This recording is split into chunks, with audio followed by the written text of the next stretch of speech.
Mara Lawson thought the hardest thing she'd ever done was walking away from Victor Hale with a lie that shattered them both. She told her husband, the most dangerous man she'd ever known, that she'd ended their pregnancy, watching something die in his eyes as she destroyed him to save their child.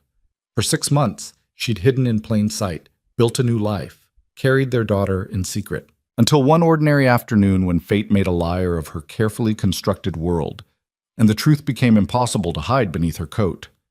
Sometimes the lies we tell to survive become the very thing that exposes us. If you want to see how a single moment can unravel 6 months of carefully built deception, stay with me until the end. Hit that like button and drop a comment telling me what city you're watching from. I love seeing how far these stories travel.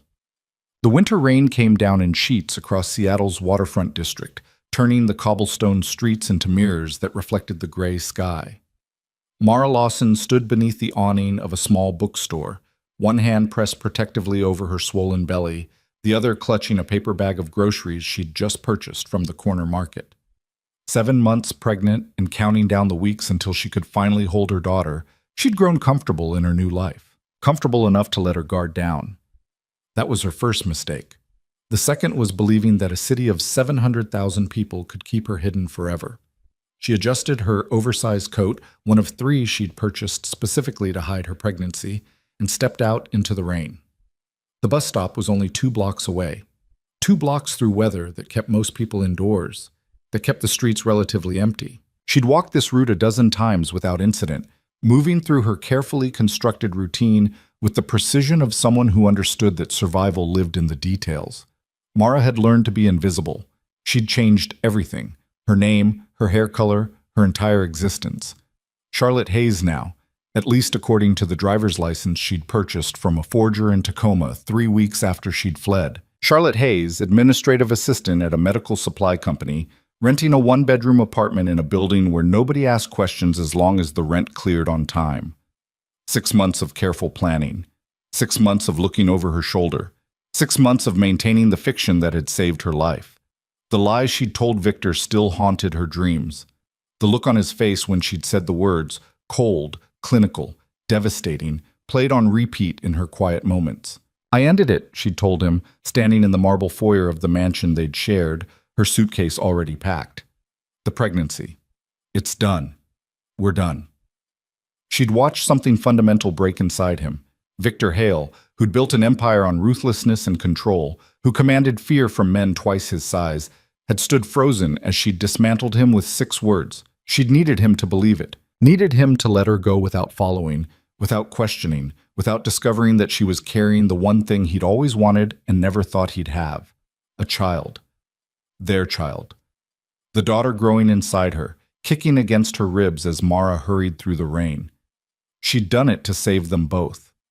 The threat had been explicit, delivered by someone she'd trusted, someone close enough to Victor's organization to know exactly how to hurt him. Accidents happen to pregnant women, the voice had said over the phone, calm and measured, especially ones married to men who make enemies.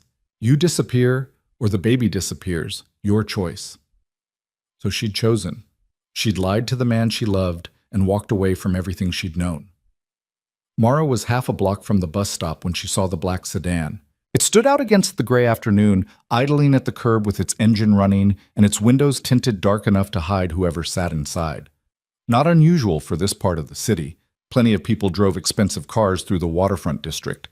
But something about it made her stomach tighten with instinct she'd learned to trust. She adjusted her trajectory, angling toward the opposite side of the street, keeping her face down and her pace steady. Don't run. Running attracted attention. Running suggested you had something to hide. The sedan's door opened. Mara's breath caught as a tall figure emerged, unfolding from the back seat with the kind of controlled grace that belonged to someone who'd spent years training their body to be a weapon. Dark suit, perfectly tailored, broad shoulders that she'd traced with her fingers on countless nights. Hair that curled slightly at his collar when it grew too long, just beginning to show threads of silver at his temples. Victor. She froze mid-step, her heart hammering so violently she thought it might crack her ribs. This couldn't be happening. Seattle was 3 states away from the city where they'd met, where they'd married, where she'd fled. She'd been so careful. Changed her appearance, her habits, her entire existence. How had he found her? For a moment, she thought about running anyway. The bus stop was close. She could make it, lose herself in the crowd, disappear into the maze of streets she'd memorized for exactly this scenario. Then Victor turned and their eyes met across the rain-soaked street. The recognition was instant, mutual, devastating. She watched his gaze travel from her face down to where her coat bulged unmistakably, where no amount of oversized fabric could hide the truth of what she'd been concealing for 6 months. His expression didn't change. Victor had spent too many years controlling his reactions to show shock openly, but something shifted in his eyes. Something that looked like betrayal and grief and fury all compressed into a single moment of understanding. Mara's hand moved instinctively to her belly, a protective gesture she couldn't suppress. Victor's jaw tightened. Then he started walking toward her. She should have run. Every survival instinct she possessed screamed at her to move, to put distance between them, to protect herself and the baby from whatever confrontation was about to unfold. But her feet stayed rooted to the wet cobblestones as he crossed the street with long, purposeful strides. Mara. His voice cut through the rain, low and controlled. The way he said her name, not Charlotte, not whatever identity she'd been hiding behind, confirmed that her carefully constructed fiction had just shattered. Victor. She hated how her voice shook. How did you find you? He stopped 3 feet away, close enough that she could see the muscle jumping in his jaw, the tension radiating through his shoulders. Does it matter? The rain soaked through her coat. She could feel it seeping into her bones, or maybe that was just the fear. You shouldn't be here. Neither should you. You told me. He stopped himself, his gaze dropping again to her belly. You told me you ended it. I did what I had to do. You lied. The words came out flat, emotionless, but she could hear the fury underneath. Victor had built his reputation on being the one who controlled information, who saw through deception, who always knew when someone was playing him. She'd made him a fool, and they both knew it. Mara lifted her chin. Yes. For 6 months. Yes. While carrying my child. She flinched. While keeping her safe. Something dangerous flashed across his face. Her? Mara cursed internally. She hadn't meant to reveal that detail, hadn't meant to give him anything more than what he'd already figured out just by looking at her. Victor, please, just let me go. Pretend you never saw me. Pretend? He laughed, a harsh sound that held no humor. You want me to pretend I didn't just discover that my ex-wife has been hiding my daughter from me for half a year? That she let me believe she'd terminated a pregnancy that very clearly still exists? It was the only way to keep her safe. Safe from what, Mara? From me? His control cracked, letting anger bleed through. You think I would have hurt you? Hurt our child? No, not you. She looked around nervously, suddenly aware they were having this confrontation in the open, on a public street where anyone could see or hear. Victor, not here. Please. He studied her for a long moment, and she could see him processing information, cataloging details the way he always did. The fear in her eyes, the way she kept glancing over her shoulder, the protective curl of her body around her belly. Get in the car. His tone left no room for argument. I can't, Mara. He stepped closer, lowering his voice. I'm not asking. Whatever this is, whatever made you run, whatever threat you're protecting our daughter from, we're not discussing it in the rain where anyone can see. Get in the car. She wanted to refuse, wanted to tell him that getting into that sedan meant stepping back into the world she'd fought so hard to escape. But standing in the rain, soaked through and shivering, 7 months pregnant with his child, she also knew she didn't have much choice. Victor's hand found the small of her back, guiding her toward the sedan with the same possessive touch she remembered from their marriage. It should have made her angry, his assumption that he could still direct her movements, still make decisions for her. Instead, it just made her tired. The driver, a man she recognized as Thomas, one of Victor's most trusted people, opened the back door without a word. Mara slid inside, grateful for the warmth and the privacy the tinted windows provided. Victor followed, settling beside her with enough space between them to be respectful but close enough that she could smell his cologne, the same scent she used to bury her face in when he held her. Thomas pulled smoothly into traffic without needing instructions. Silence stretched between them, heavy with 6 months of deception and the truth that now sat unavoidably present in the confined space. Mara kept her hands folded over her belly, feeling their daughter move restlessly. She always became more active when Mara was stressed.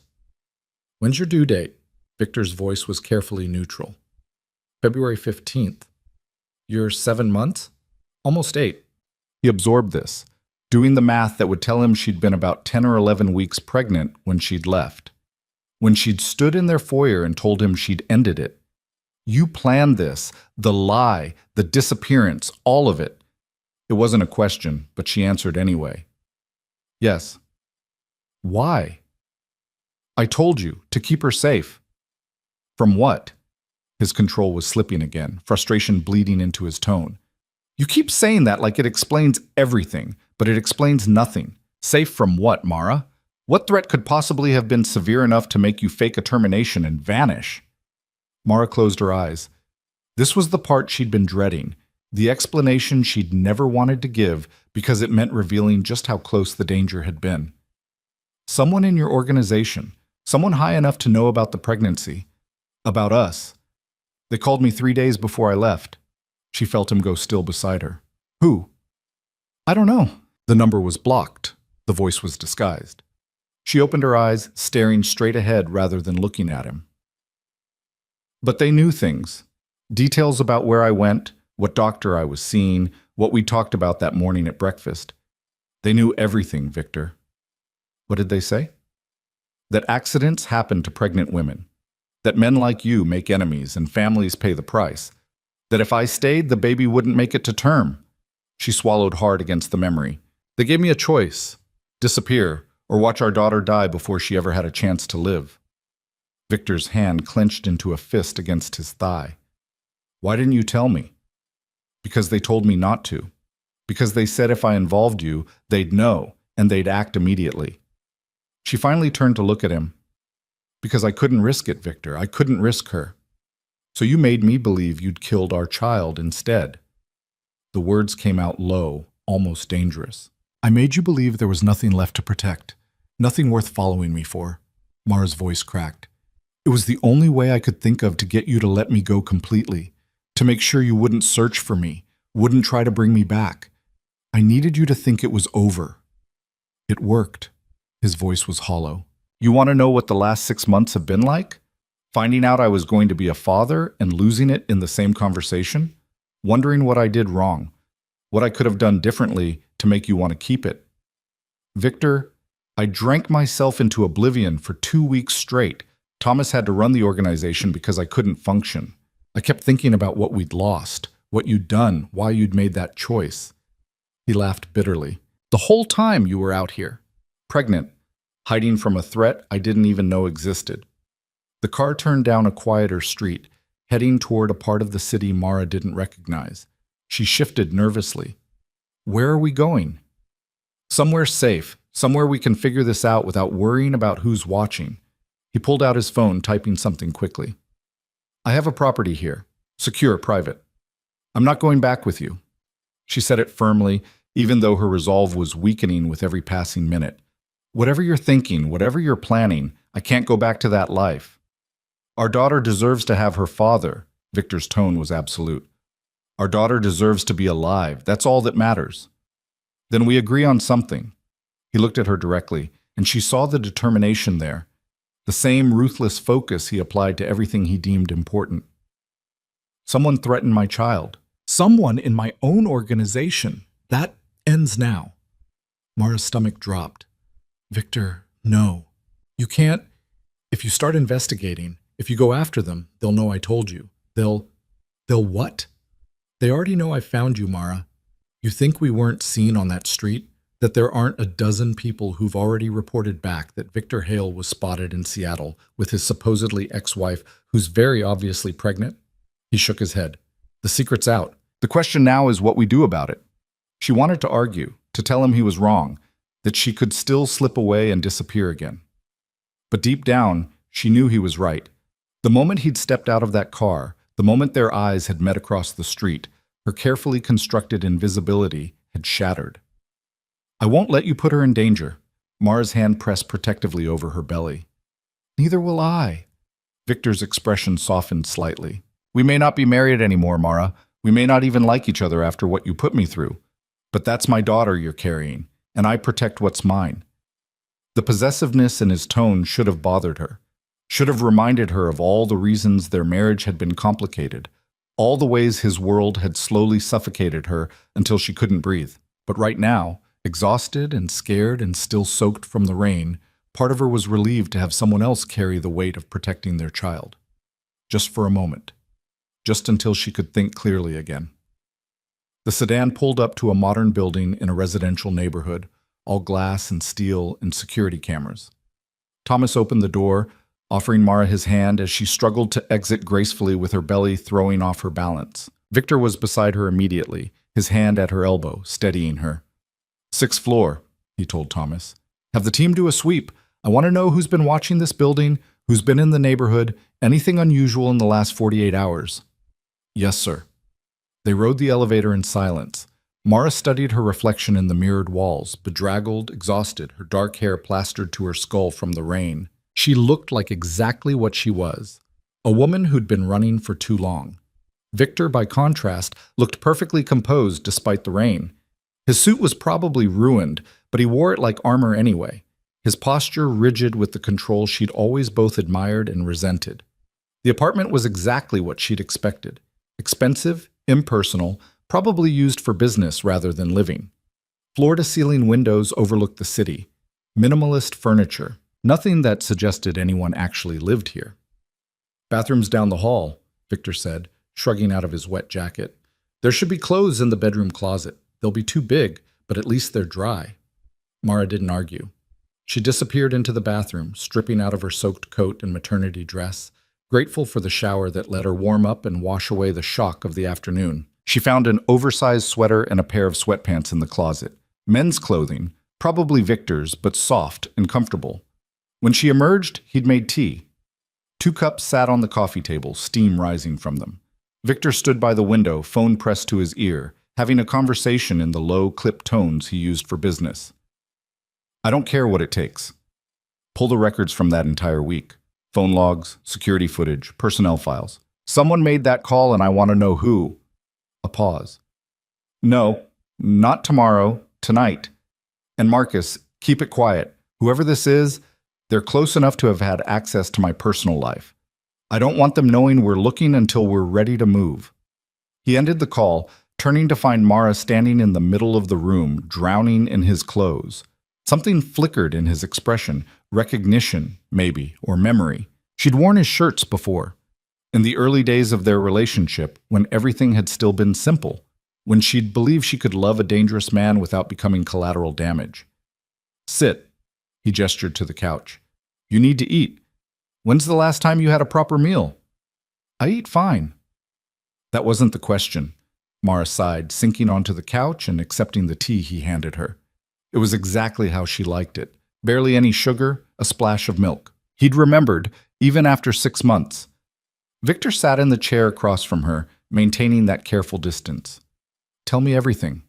From the beginning. The phone call, the threat, everything they said. So she did.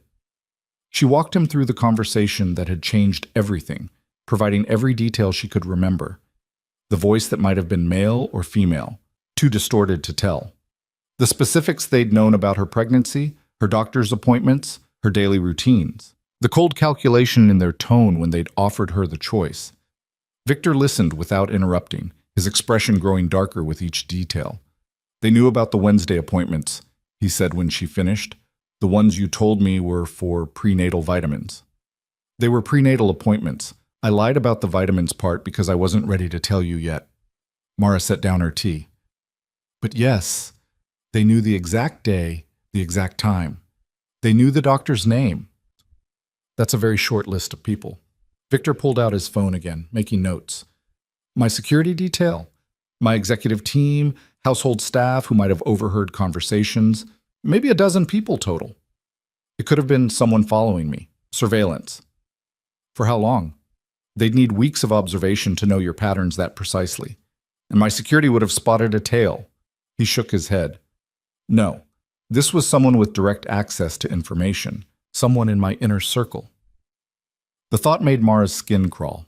She'd known most of those people, had trusted them, in the limited way you could trust anyone in Victor's world. What are you going to do? Find them. Eliminate the threat. He said it casually, like he was discussing a business merger rather than potentially killing someone. Victor, don't. He held up a hand. Don't ask me to show mercy to someone who threatened my child, who terrorized my wife, ex-wife, into faking a termination and going into hiding, who's been out there for 6 months knowing they got away with it. His eyes were hard.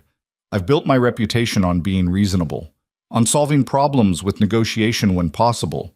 But this is personal.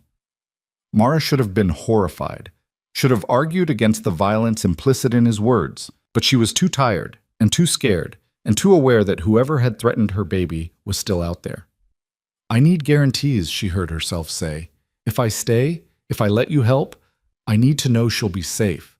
Really safe, not just protected by your security and your reputation. What do you want?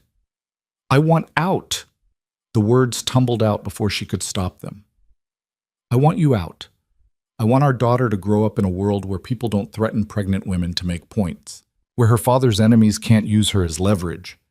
Victor's expression didn't change, but she saw something flicker in his eyes. You're asking me to walk away from everything I've built. I'm asking you to choose. Your empire or your daughter.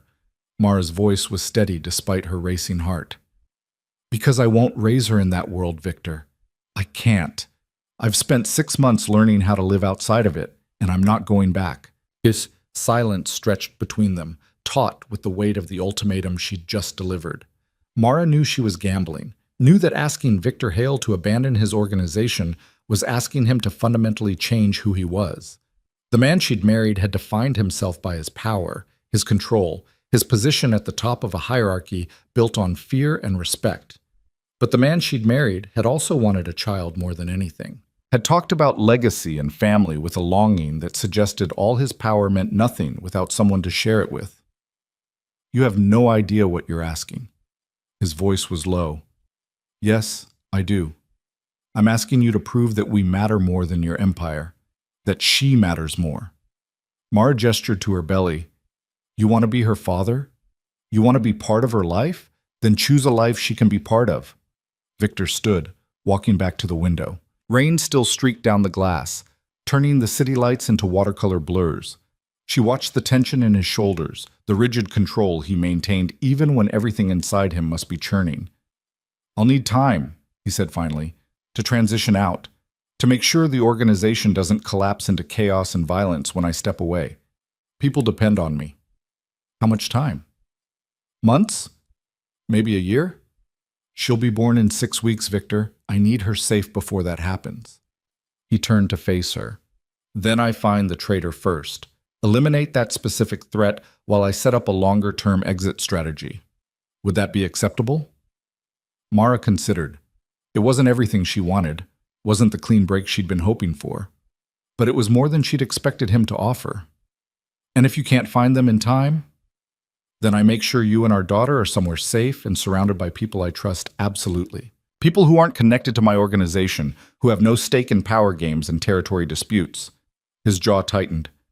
I won't let anything happen to either of you, Mara. Not again. The again hung in the air between them, an acknowledgement that he'd already failed once by not seeing the threat inside his own organization, by not protecting her when she'd needed it most. I want to believe you, she said softly. But 6 months ago, I trusted that your world was something I could navigate. That loving you didn't mean putting myself in danger. I was wrong. 6 months ago, I didn't know someone close to me was capable of threatening an innocent woman and her unborn child. Now I do.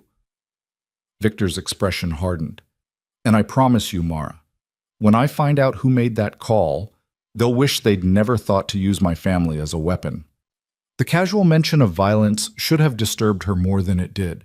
But Mara had lived in Victor's world long enough to understand that some threats required absolute responses. Whoever had terrorized her into hiding wouldn't stop with warnings and negotiations. Her daughter kicked hard against her ribs, as if protesting the entire situation. Mara rubbed the spot absently. Victor's gaze tracked the movement. Can I He stopped himself, looking almost uncertain. It was an expression she'd rarely seen on him. Can you what? Feel her move. The request was so simple, so human, that it cut through all the tension and complicated history between them. This was the moment Mara had stolen from him. The simple joy of feeling his daughter kick, of knowing she was real and growing and alive. 6 months of her pregnancy that he'd never get back, all because of a threat neither of them had seen coming. She nodded, unable to speak past the sudden lump in her throat. Victor crossed the room slowly, as if approaching something fragile he might break with the wrong movement. He knelt beside the couch, his hand hovering uncertainly over her belly. Here. Mara guided his palm to where their daughter was most active, pressing it firmly against the sweater. They waited in silence. Then it happened. A solid kick directly against Victor's hand, strong and unmistakable. His expression transformed. All the anger and control and calculated intimidation fell away, leaving something raw and almost vulnerable. She's strong. She never stops moving, especially at night. Mara found herself smiling despite everything. I think she's going to be a nightmare to get to sleep. Another kick. Victor's thumb stroked gently across Mara's belly, his touch reverent in a way she'd never seen from him before. What else? Tell me everything I've missed. So she did. She told him about the morning sickness that had lasted well into the second trimester, the food aversions that made no logical sense, the way their daughter responded to music by kicking along to the rhythm. She told him about the ultrasound she'd gone to alone, the pictures she'd kept in a shoebox because she couldn't bear to look at them too often. Victor absorbed every detail like a man dying of thirst finally finding water. His hand never left her belly, maintaining that connection to the daughter he'd thought he'd lost. I'm sorry. Mara hadn't planned to apologize, but the words came anyway. For lying, for making you believe she was gone, for all of it, I didn't know what else to do.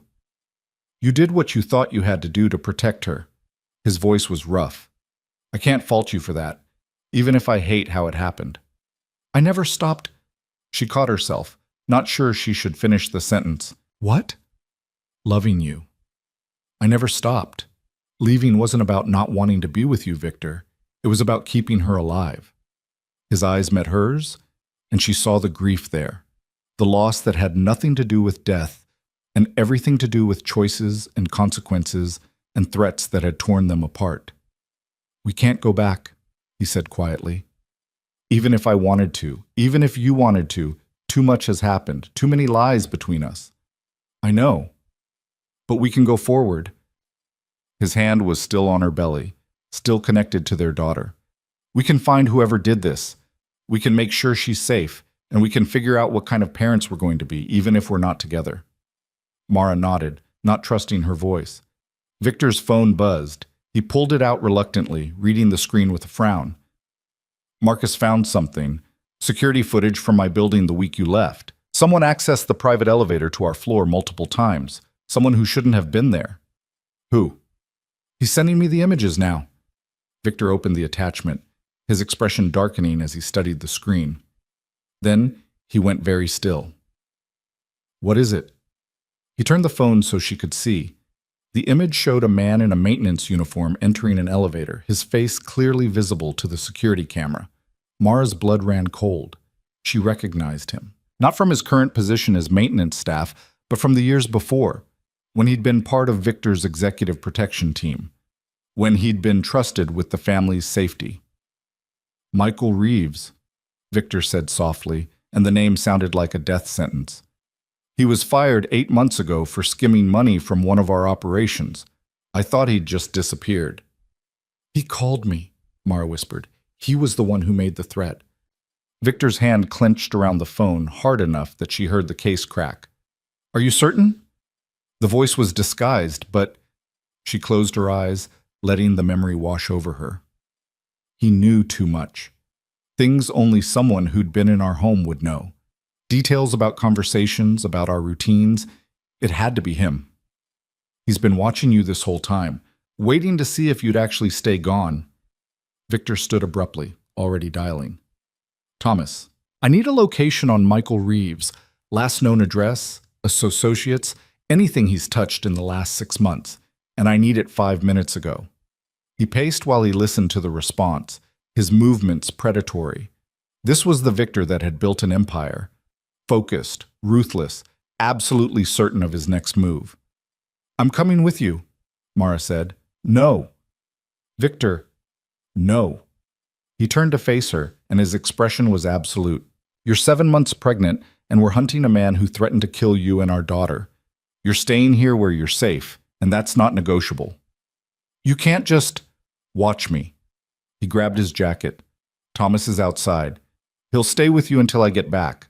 Don't open the door for anyone else. Don't leave this apartment. Don't even go near the windows. Understood?" Mara wanted to argue, wanted to insist on being part of ending the threat that had controlled her life for 6 months. But she could see the determination in Victor's eyes, the fear underneath his control that something might happen to her or the baby if she came along. "Promise me you'll be careful." "I'm always careful." He paused at the door. "I'm ending this tonight, Mara. One way or another, Michael Reeves won't be a threat to our family after today." Then he was gone, leaving her alone in the apartment with nothing but her thoughts and the weight of their daughter kicking restlessly against her ribs. Mara moved to the window despite Victor's warnings, watching the rain continue to fall over the city. Somewhere out there, Victor was hunting the man who'd destroyed their marriage, the man who'd forced her into 6 months of hiding and lies. Part of her hoped Victor found him. Part of her was terrified of what would happen when he did. She pressed her hand over her belly, feeling their daughter move. "Your father's a complicated man," she whispered, "but he loves you. Even if he's never met you, even if I kept you from him, he loves you enough to walk away from everything for you." The question now was whether walking away would be enough. Whether eliminating one threat would make them safe, or if Victor's world would always find ways to reach them. Mara settled onto the couch to wait, knowing that whatever happened next would determine everything. Not just for her and Victor, but for the daughter they both wanted desperately to protect. Outside, the rain continued to fall, washing the city clean while somewhere in its depths, old debts were being settled and new futures were being forged in violence and choice. The minutes stretched into hours.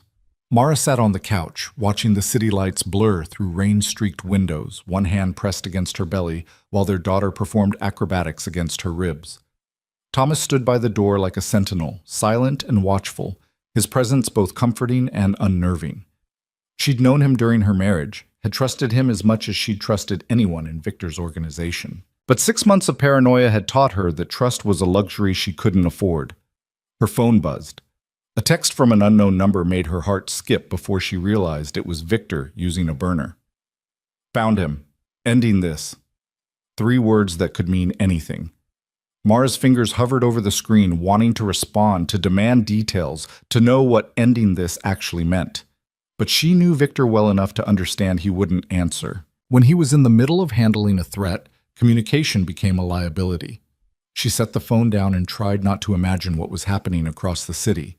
Tried not to think about Michael Reeves and what he must have felt when Victor's people tracked him down. Tried not to remember the cold calculation in the voice that had threatened her baby 6 months ago. "He'll be fine, ma'am." Thomas spoke for the first time in an hour, his voice low and reassuring.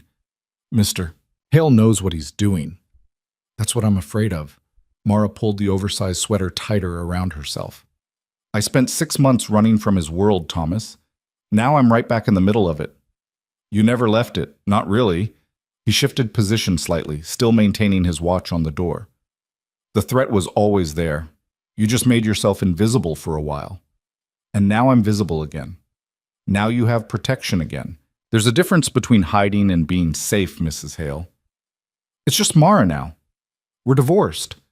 Thomas's expression suggested he didn't consider that detail particularly relevant. "Mr. Hale has been different since you left. Focused entirely on business. No personal life to speak of. Some of us wondered if he'd just shut that part of himself down completely." Mara shouldn't have cared. Their marriage had ended the moment she'd walked out that door with her suitcase and her lies. But hearing that Victor had suffered, that her disappearance had changed him, made something ache in her chest. "I did what I had to do." "I know. Doesn't make it hurt less for either of you." Thomas checked his phone. "But tonight? Tonight he's not thinking about hurt. He's thinking about eliminating the man who made you feel like you had to choose between your husband and your child's safety. The apartment fell silent again except for the rain. Mara must have dozed off despite her anxiety because she jerked awake to the sound of the door opening. Thomas had his weapon drawn before she could fully process what was happening, then relaxed as Victor stepped inside. He looked like he'd been through a war. His suit jacket was gone, his shirt torn at the shoulder and stained with something dark that might have been blood. His knuckles were scraped raw, but his eyes were clear and focused as they found Mara on the couch. "It's done," he said simply. Mara struggled to her feet, her heart pounding. "Done how?" "Michael Reeves won't be threatening anyone ever again." Victor's voice was flat, emotionless. He confirmed everything. The call, the surveillance, a lot of it. He'd been watching you even after you disappeared, waiting to see if you'd stayed gone or if I'd found you. "Is he—" She couldn't finish the question. "Alive? Yes. Barely." Victor moved to the bar, pouring himself 2 fingers of whiskey and downing it in one swallow. "He's in a hospital under guard. When he's stable enough to move, he'll be transferred somewhere very far away where he can spend the rest of his life thinking about what happens when you threaten my family." Thomas nodded once and slipped out of the apartment, giving them privacy. Mara watched Victor pour a second drink, noting the slight tremor in his hands. He was coming down from adrenaline, from whatever violence he'd committed in her name. "What did you do to him?" "What needed to be done?" He set down the glass without drinking. "He told me everything, Mara, every detail. How he'd been planning this since I fired him, how he saw threatening you as the perfect revenge, how he'd been building evidence to blackmail me with, recordings of private conversations, security footage he'd copied before he left. Where is it? The evidence?" "Destroyed. All of it. Marcus has people scrubbing every system he had access to, every backup, every hidden cache. By morning, it'll be like Michael Reeves never existed in my organization." Victor's jaw tightened. He thought he was clever, thought he could hurt me by hurting you and get away with it. But he didn't account for you finding me. No, his plan fell apart the moment we ran into each other on that street. Victor finally looked at her directly, and she saw the exhaustion there beneath the control.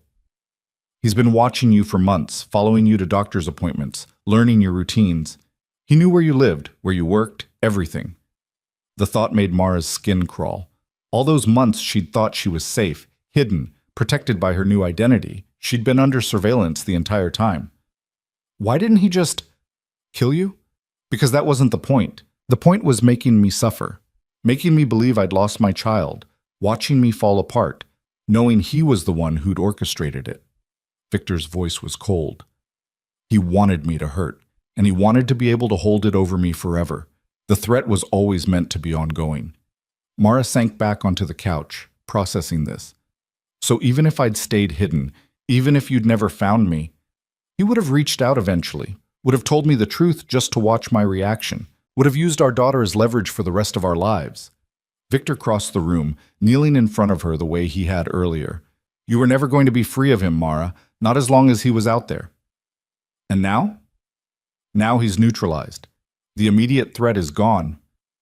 His hand found her knee, a gentle touch that contrasted sharply with the violence he'd just committed.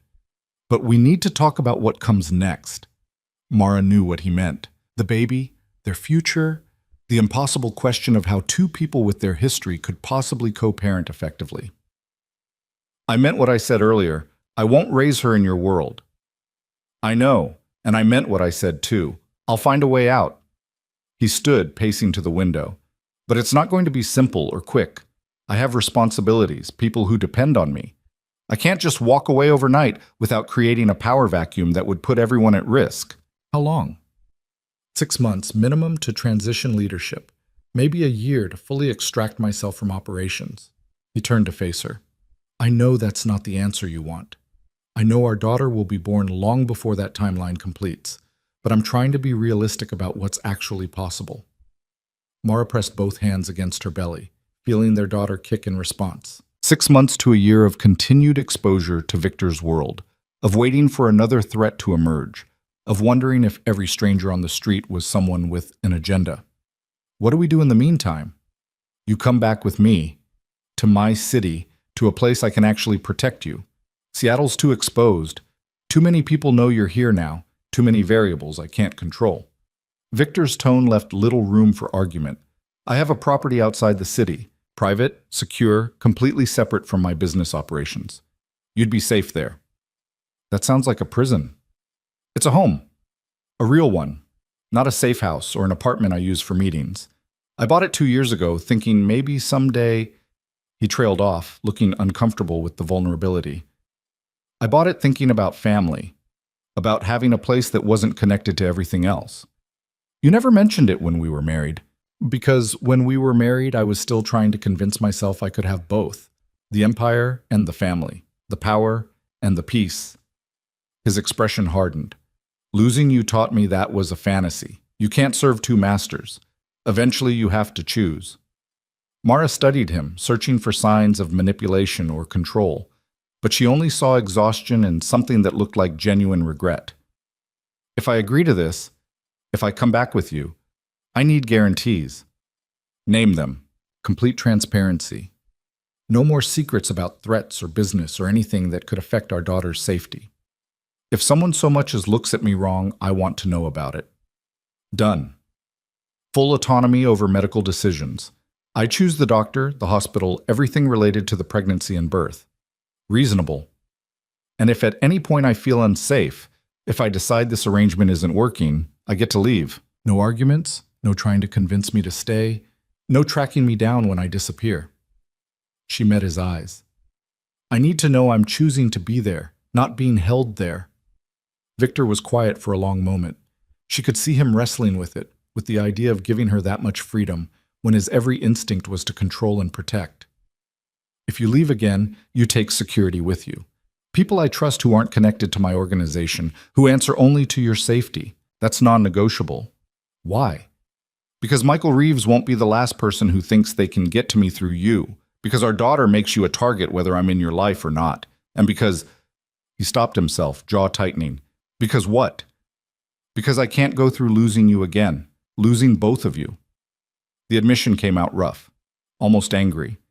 I know I don't have the right to ask you to stay.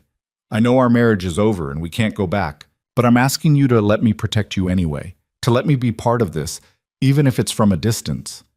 Mara felt tears prick at her eyes.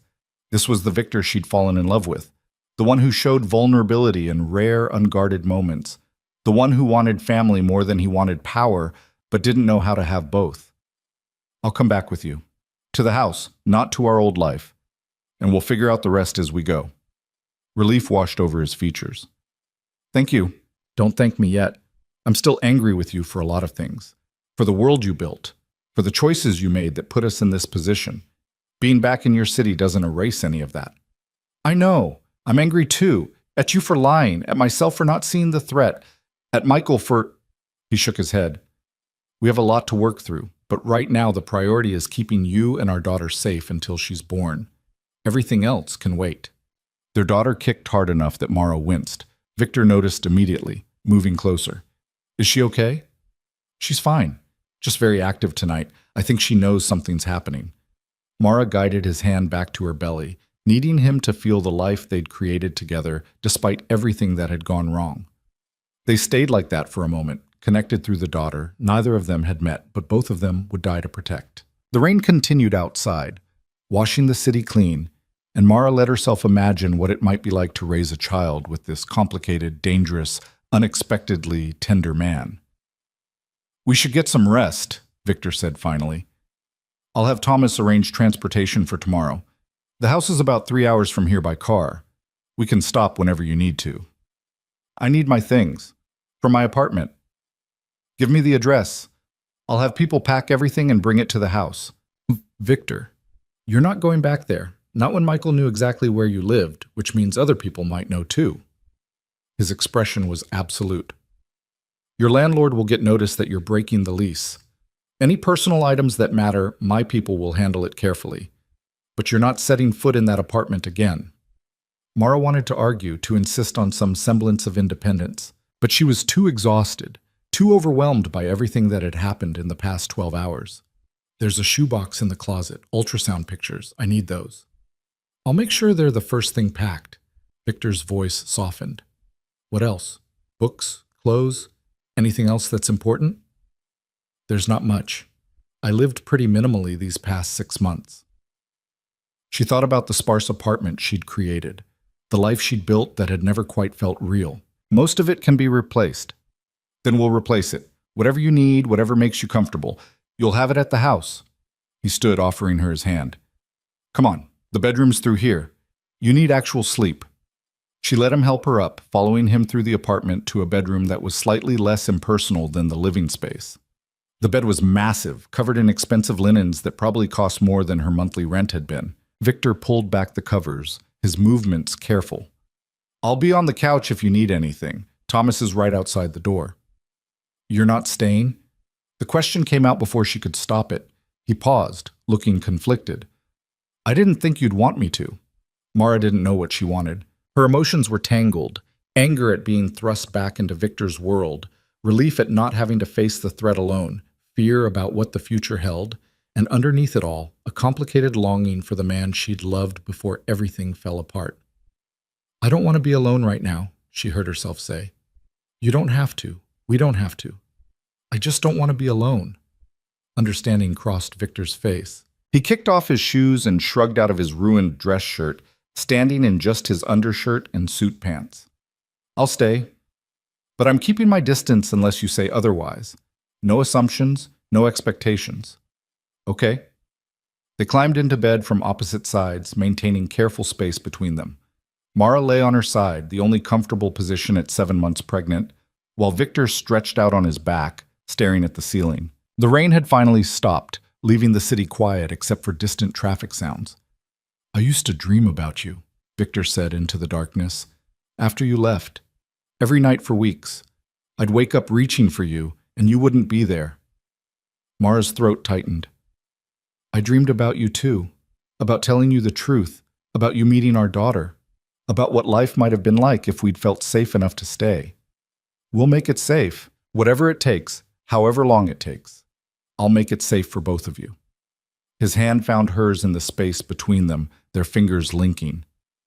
I promise you that, Mara. I may not be able to promise we'll fix what broke between us, but I can promise I'll protect our family. Your word meant something once, before everything got complicated. It still does. I've never lied to you. Even when the truth was ugly, even when it would have been easier to hide things, I never lied. He squeezed her hand gently. You're the only one who can say that to me, the only person I couldn't deceive even when I wanted to. Is that supposed to make me feel better? It's supposed to make you understand that when I make you a promise, I keep it, no matter what. His thumb stroked across her knuckles. I failed you once by not seeing the danger close enough to hurt you. I won't fail you again. Mara wanted to believe him, wanted to trust that this time would be different, that Victor could actually change, that their daughter could grow up with a father who'd chosen her over his empire. But belief required hope, and she'd spent 6 months learning to survive without it. Just don't make promises you can't keep, she whispered. Then I'll only promise what I know I can deliver. Starting with this. Tomorrow, we go to the house. You'll be safe and comfortable. You'll have everything you need for the pregnancy and after, and I'll be there for every moment you'll let me be there for. Their daughter kicked against Mara's belly, as if registering her approval of this plan. Victor felt it too, his hand still linked with hers, and she heard his breath catch. Does it hurt when she kicks that hard? Sometimes. Mostly, it's just intense, like she's reminding me she's real, she's here, she's waiting to meet us. Mara pulled their joined hands to rest on her belly. Talk to her. She can hear you. Victor shifted closer, propping himself up on one elbow so he could speak directly to her stomach. His free hand spread across the swell of their daughter, reverent and gentle. Hey, little one. It's me, your dad. I know I'm late to the conversation. Your mom had her reasons for keeping you secret, and they were good reasons even if I hated them. But I'm here now, and I'm not going anywhere. The baby kicked directly against his palm, a strong, deliberate movement. She knows your voice, Mara said softly. I played recordings sometimes, speeches you'd given, interviews. I told myself it was so she'd recognize you when you eventually met. But really, I just missed hearing you talk. Victor's expression in the dim light was unreadable. What did you tell her about me? The truth, that you were complicated and dangerous and powerful, but also capable of extraordinary gentleness when you let yourself be.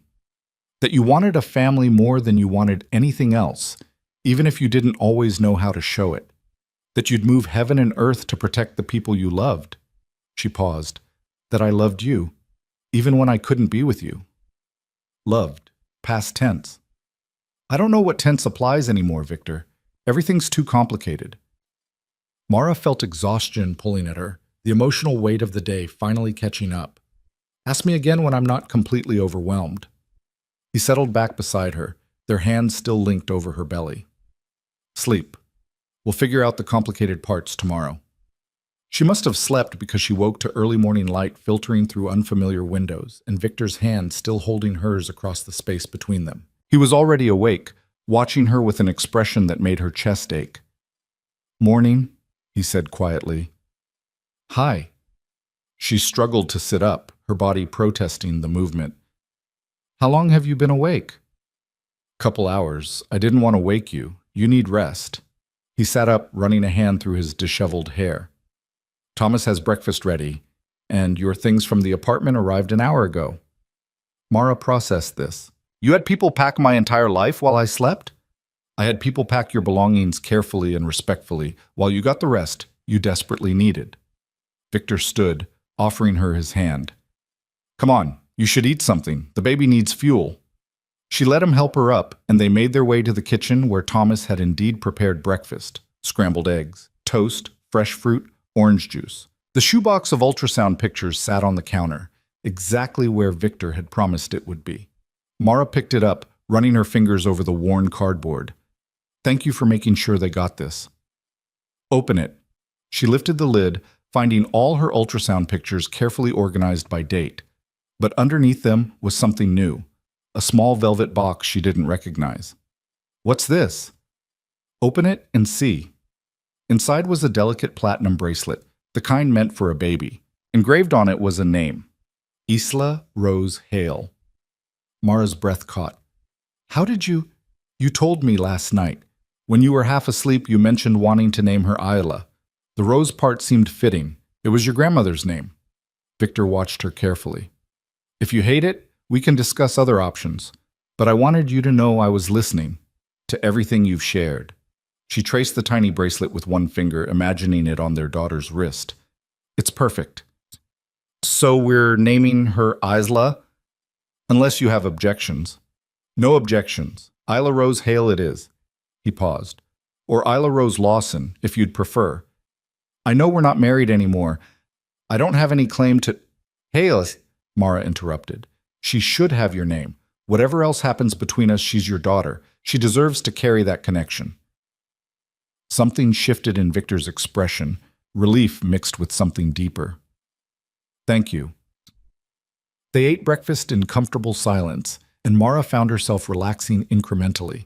This felt almost normal, almost like the early days of their relationship before power and danger had complicated everything. Just two people sharing a meal, preparing for the arrival of their child. The car's ready whenever you are, Thomas announced from the doorway. Estimated 3 hours to the house, weather permitting. Mara nodded, suddenly nervous about this next step. Going back to Victor's city meant stepping fully back into his world, even if the house was separate from his business. It meant trusting that he could actually keep her safe, that Michael Reeves was truly the only threat they'd needed to worry about. Hey. Victor's hand found hers across the table. We don't have to do this if you're not ready. We can stay here another day, another week, whatever you need. No, the longer we wait, the harder it gets. She squeezed his hand. Let's go to the house. Let's start figuring out what our future actually looks like. An hour later, they were on the road. Mara sat in the back of the sedan, Victor beside her, watching Seattle disappear in the rearview mirror. She was leaving behind her carefully constructed safety, her false identity, everything she'd built to survive. But she was also moving towards something new, uncertain and complicated, but built on truth instead of lies. Their daughter kicked steadily against her ribs, as if encouraging this choice. Victor's hand rested on her belly, feeling each movement, and Mara let herself believe that maybe, just maybe, they could build something worth having from the wreckage of what they'd lost. The house materialized through morning fog like something from a dream. Mara had expected another sterile safe house, another temporary shelter that felt more like a cage than a home. Instead, Victor's sedan turned down a tree-lined private road that opened onto a sprawling property overlooking a lake. The house itself was modern but warm, all natural wood and stone and glass that seemed designed to bring the outside in rather than shut the world out. This is it? She couldn't keep the surprise from her voice. This is home. Victor's tone was careful, as if he wasn't quite sure he had the right to call it that yet. Or it will be, if you can stand it. Thomas pulled up to the front entrance, and Mara took in details she'd missed from the road. Gardens that looked professionally maintained but not overly formal. A wraparound porch with furniture that suggested actual use rather than decoration. Windows everywhere, flooding the interior with natural light. It doesn't look like you, she said honestly. It's not supposed to look like me. It's supposed to look like the life I wanted to build if I ever figured out how to step away from everything else. Victor opened the car door, offering his hand to help her out. I bought it thinking about family, about what kind of place I'd want to raise a child. Mara accepted his help, struggling slightly as her center of gravity shifted. 7 months pregnant made every movement an exercise in recalibration. When did you buy it? 2 years ago, right after we got married. He steadied her as she found her footing. You asked me once what I wanted our life to look like in 5 years, remember? She did.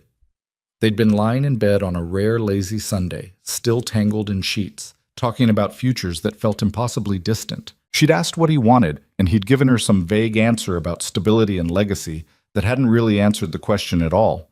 You never mentioned this place? Because I wasn't ready to admit I wanted it. Wasn't ready to acknowledge that the empire I'd built might not be compatible with the family I wanted. Victor guided her toward the entrance, his hand at the small of her back.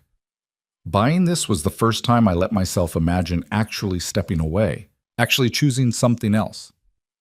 The interior was even more impressive than the exterior. High ceilings and open spaces that somehow still felt intimate. Furniture that looked comfortable rather than expensive. A kitchen that was clearly designed for actual cooking rather than just for show. Everything about it screamed permanence, intention, care. There's a nursery upstairs, Victor said, watching her take it all in. I had it prepared last week. After I found you, after I knew there was still a baby to prepare for. If you hate it, we can change everything. Mara's throat tightened. He'd been planning this, preparing for their daughter even while hunting down the man who'd threatened her. Can I see it? Of course. He led her up a curved staircase to the second floor, down a hallway lined with windows that overlooked the lake. The nursery was at the end of the hall, positioned to catch morning light. When Victor opened the door, Mara's breath caught. It was perfect. Soft grays and whites with touches of pale pink. A crib that looked handcrafted, built to last generations. A rocking chair positioned by the window. Shelves waiting to be filled with books and toys. Everything a baby could need, prepared by a father who'd thought he'd lost his chance at this. Victor. She couldn't find words past the emotion clogging her throat. Too much? He looked uncertain, vulnerable in a way she rarely saw. I can have it all changed. Different colors, different furniture, whatever you want. It's beautiful. She moved into the room, running her hand along the edge of the crib. When did you have time to do this? I made time. Once I knew Isla was real, was coming, nothing else seemed as important as getting ready for her. He stayed in the doorway, giving her space to explore. The rocking chair was my mother's.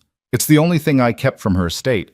I thought maybe it could be something that connects Isla to family history, even the parts I don't talk about much. Mara knew Victor's relationship with his mother had been complicated. The woman had died when he was 16, leaving him alone in a world that had shaped him into someone hard and calculating. The fact that he'd kept her rocking chair, that he wanted their daughter to have it, said more than any speech could. She would have loved being a grandmother, Mara said softly. She would have loved you, would have told me I was an idiot for letting you go, for not seeing the threat close enough to hurt you. Victor's jaw tightened. She always said the most dangerous enemies are the ones inside your own walls. I should have listened better. You couldn't have known Michael would go that far. I should have. I built my entire reputation on seeing threats before they materialized, on staying 3 steps ahead of everyone around me. But I was so focused on external dangers that I missed the one right under my nose. He finally stepped into the nursery, moving to stand beside her at the crib. It won't happen again. I'm restructuring everything: security protocols, personnel access, information chains. By the time Isla's born, this place will be impenetrable. Mara heard the determination in his voice, but also the fear underneath. Victor was used to controlling outcomes, to ensuring results through careful planning and ruthless execution. A baby would change all of that. Parenthood wasn't something you could manage like a business operation. She's going to get sick sometimes, Mara said gently. She's going to fall down and scrape her knees. She's going to do things we can't predict or control. You can't protect her from everything, Victor. Watch me try. His hand covered hers on the crib rail. I know it's impossible. I know I can't wrap her in bubble wrap and lock her in a tower. But I can eliminate the threats I do have control over. I can make sure that when she falls down, it's because she's learning to walk, not because someone pushed her. Their daughter kicked hard, as if protesting the entire conversation. Mara smiled despite herself. She's going to be a handful. I can already tell. Good. The world doesn't need more passive women who let themselves be pushed around. Victor's expression softened as he felt the movement under their hands. She'll be strong, like her mother. Strong and stubborn and probably too smart for her own good. Mara looked at him directly. Like both her parents. We're going to screw this up sometimes. You know that, right? The admission seemed to cost him. I don't know how to be a father. My own was absent more than present, and when he was around, he stopped himself. I don't have a good template for this. Neither do I. My parents loved me, but they weren't exactly equipped to prepare me for raising a child with someone like you. Mara squeezed his hand. We'll figure it out together. Make mistakes together. Learn together. Together suggests we're on the same team. Aren't we? At least when it comes to Isla? She turned to face him fully. I know we're not married anymore. I know we've hurt each other in ways that probably can't be completely fixed, but we both want what's best for our daughter. That has to count for something. Victor studied her face like he was memorizing details he'd thought he'd lost forever. It counts for everything. And if we can build on that foundation, if we can learn to trust each other again, even just in this one area, maybe it's enough. Maybe it is. Mara felt exhaustion pulling at her again. The emotional whiplash of the past 24 hours was catching up, combining with the physical strain of late pregnancy to leave her completely drained. I need to sit down. Of course. Come on. Victor guided her to the master bedroom across the hall, another space that managed to be both luxurious and livable. He helped her onto the bed, propping pillows behind her back. Rest. I need to make some calls anyway. Check in with Marcus about the business transition. You're really doing it? Stepping away? I told you I would. I keep my promises. He paused at the door. It won't be immediate. I need to find the right person to take over operations, ensure the transition doesn't create chaos. But I'm committed to it, Mara. By the time Isla's first birthday comes around, I'll be completely out. She wanted to believe him. Wanted to trust that he could actually walk away from the empire he'd spent years building. And what will you do instead? You've defined yourself by that world for so long. I'll figure it out. Maybe I'll become one of those fathers who's obsessed with their kids' activities. Maybe I'll take up woodworking or something equally domestic. A hint of humor crossed his face. The point is, I'll be here, present, available, not disappearing for weeks at a time to handle territorial disputes or negotiate with people who communicate primarily through threats. I hope you mean that. I do. And I'll prove it, day by day, choice by choice. He closed the door partway, giving her privacy while staying close enough to hear if she needed anything. Mara lay back against the pillows, one hand on her belly, trying to process everything. 2 days ago, she'd been Charlotte Hayes, administrative assistant, living a quiet life of careful invisibility. Now she was back to being Mara Hale, or Mara Lawson, she still wasn't sure which, preparing to give birth to the daughter of a man who ran a criminal empire and promised he'd leave it all behind for her. It felt surreal, impossible. Like she'd wake up and find herself back in her sparse Seattle apartment, this whole encounter having been nothing but a complicated dream. But Igla kicked against her ribs, solid and real, and Mara knew this was happening. She was here. Victor had found her. The threat that had driven her into hiding was neutralized. Now came the harder part, figuring out how to build a life with a man she'd loved and left and still didn't quite know how to trust. She must have dozed off because she woke to late afternoon light and the smell of something cooking. Her back ached from the awkward position, and her bladder was screaming for attention, a constant state of being in the third trimester. She struggled to her feet, made her way to the attached bathroom, then followed the cooking smells downstairs. Victor stood in the kitchen, actually cooking, not directing staff or ordering takeout, but standing at the stove with a dish towel over his shoulder, stirring something in a pan. It was so domestic, so utterly unlike the man she'd married, that Mara stopped in the doorway just to stare. He noticed her watching. "What? You're cooking." "I know how to cook. I just rarely have time to do it." He gestured to the stove. "Pasta primavera. I remember you liked it. Light enough not to upset your stomach. Enough vegetables to satisfy the nutritional requirements you're probably tracking obsessively." She moved into the kitchen, peering at the pan. It looked good. More than good. "Where did you learn to cook?" "My mother taught me." Said a man who couldn't feed himself was at the mercy of others. And mercy wasn't something to rely on in our world. Victor added fresh basil to the pan, the scent filling the kitchen. After she died, cooking was one of the few things that felt normal, controllable. I could follow a recipe and get predictable results when everything else was chaos. "You never cooked for me when we were married. I never let you see most of myself when we were married." He turned down the heat, facing her fully. "I kept you separate from too much of my life. Thought I was protecting you by not letting you too far in. Turns out I was just ensuring you'd never really know me." Mara leaned against the counter, watching him work. "I knew you. Maybe not every detail, but I knew the important parts. The man who wanted family more than power, even if he couldn't admit it. The one who was capable of extraordinary gentleness when he let his guard down. The one who was terrified of losing people he loved. And the one who let his world become so dangerous that you had to fake a pregnancy termination and go into hiding to protect our child." Victor's expression was bleak. "Don't romanticize it, Mara. I failed you in fundamental ways." "You did. And I failed you too by not trusting you enough to tell you about the threat. By choosing to handle it alone instead of believing we could face it together." She moved closer, drawn by something she couldn't quite name. "We both made mistakes. The question is whether we can do better now." "I want to." He set down the spoon, turning to face her completely. "I want to be the father Isla deserves. The partner you deserve, even if we're not together romantically. I want to be someone you can trust to keep you both safe. Then prove it. Not through grand gestures or promises about the future. Through small choices. Daily actions. Being present." Mara's hand found her belly, rubbing the spot where Isla was kicking. "Show me you mean it by actually doing it." "I will." Victor's hand covered hers, both of them connected to their daughter. "Starting tonight, starting with dinner and conversation and figuring out what we need to set up before Isla arrives." They ate on the porch despite the cold, wrapped in blankets while the sun set over the lake. Victor had been right about the pasta, light and flavorful without being heavy. They talked about practical things. Doctor's appointments that needed to be scheduled, baby supplies that still needed to be purchased, birth plans and backup plans and contingencies. "I want you there," Mara said at one point, surprising herself. "When she's born. I know we're not together, but I want you in the delivery room." Victor's fork stopped halfway to his mouth. "Are you sure?"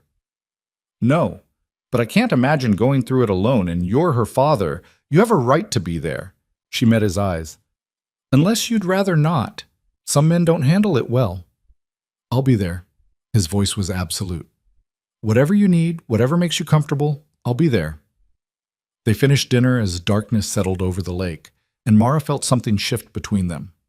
Not a return to what they'd had before. That was impossible. But maybe the beginning of something new. Something built on honesty and shared purpose, instead of passion and willful blindness to incompatibilities. "I should get you set up with a new doctor," Victor said, clearing their plates. "Someone close by, someone good. Do you have preferences?" "Just someone who'll listen, who won't dismiss my concerns or treat me like I'm overreacting." Mara had dealt with too many doctors who'd talked down to her during the pregnancy. "And someone who understands high-risk situations." "High risk?" Concern flashed across his face. "Is something wrong?" No, nothing medical. But given our circumstances, given the threats we've dealt with, I want a doctor who can handle security protocols without questioning why they're necessary. She stood, stretching her back. And I want the hospital locked down when it's time. No visitors except people we explicitly approve. Consider it done. I'll have Marcus compile a list of doctors we can trust, and I'll personally oversee hospital security arrangements. Victor moved to help her inside, his hand steadying her elbow. What else? What else do you need to feel safe? Mara considered. I want to meet your security team, the people who will be protecting us. I want to know their faces, their backgrounds, their loyalty structure. No more strangers making decisions about my safety. Tomorrow, I'll have everyone assigned to this property come in for introductions. He paused. And I want you to have a panic button, something you can activate if you ever feel unsafe for any reason. It'll bring security immediately, no questions asked. That seems excessive. Michael Reeves seemed like a loyal employee until he threatened to kill you and our daughter. Victor's jaw was tight. Excessive is what keeps you alive in my world. Or what used to be my world, before I decided our family mattered more. They made their way upstairs, falling into an easy rhythm that felt both foreign and familiar. Victor showed her where he'd had her things from Seattle stored, gave her space to settle into the master bedroom, didn't push for more proximity than she was comfortable with. I can take one of the guest rooms, he offered, if you'd rather have privacy. Mara thought about it, about sleeping alone in this big house, in this unfamiliar space, while 7 months pregnant and still processing everything that had happened. Stay, like last night. You keep your distance, I keep mine. But we're not alone. Relief crossed his features. Okay. They prepared for bed in careful choreography, moving around each other with the practiced ease of people who'd once shared space intimately. Mara changed into the maternity pajamas someone had thoughtfully packed from her apartment. Victor stripped down to sleep pants and an undershirt, the scars on his arms visible in the lamplight, reminders of a violent life she'd tried to forget. They climbed into bed from opposite sides, maintaining that careful distance. But this time, when Victor's hand found hers in the space between them, Mara didn't pull away. She linked their fingers and held on, needing the connection even if she couldn't quite articulate why. Thank you, Victor said into the darkness. For what? For giving me this chance. For letting me be part of it, even after everything. His thumb stroked across her knuckles. I know I don't deserve it. I know you had every right to stay hidden, to raise Isla without me. The fact that you're here means everything. You found me. I'm not sure I had much choice in the matter. You always have a choice. You could have run again, could have refused to come here, refused to let me in. He shifted slightly, turning to face her even though they couldn't see each other clearly in the dim room. But you didn't. You chose to stay, to try. That's not nothing. Mara's throat tightened. I'm still angry with you, for building a world so dangerous I had to disappear, for not seeing the threat close enough to hurt us, for making me choose between loving you and protecting our daughter. I know. I'm angry too, at myself, at Michael, at the circumstances that put us here. His hand tightened on hers. But anger doesn't mean we can't move forward. It just means we do it honestly, acknowledging what we've lost while trying to build something new. Something new. Mara tested the words. What does that even look like for us? I don't know yet. Co-parents who respect each other. Friends? Maybe, eventually. People who put Isla first even when it's hard. He paused. And if we're lucky, if we can rebuild enough trust, maybe something more. But I'm not assuming that. I'm not expecting it. Good. Because I'm not ready to promise anything beyond what we have right now. She felt Isla kick between them. This is enough. For today, this is enough. They lay in silence, hands linked, their daughter moving restlessly between them. Outside, the lake was quiet except for the occasional sound of wildlife. Inside, two broken people tried to figure out how to build something worth having from the pieces of what they'd lost. Tell me about the pregnancy, Victor said eventually. All the parts I missed. I want to know everything. So Mara talked. She told him about the morning sickness that had lasted 16 weeks, the food aversions that made no sense, the moment she'd first felt Isla move. She told him about the anatomy scan where she'd learned they were having a girl, about crying in the parking lot afterward because she'd had to experience it alone. She told him about the fears that kept her up at night, fears about childbirth, about being a good mother, about whether she was making the right choices. Victor listened without interrupting, absorbing every detail like he could somehow retroactively be present for the moments he'd missed.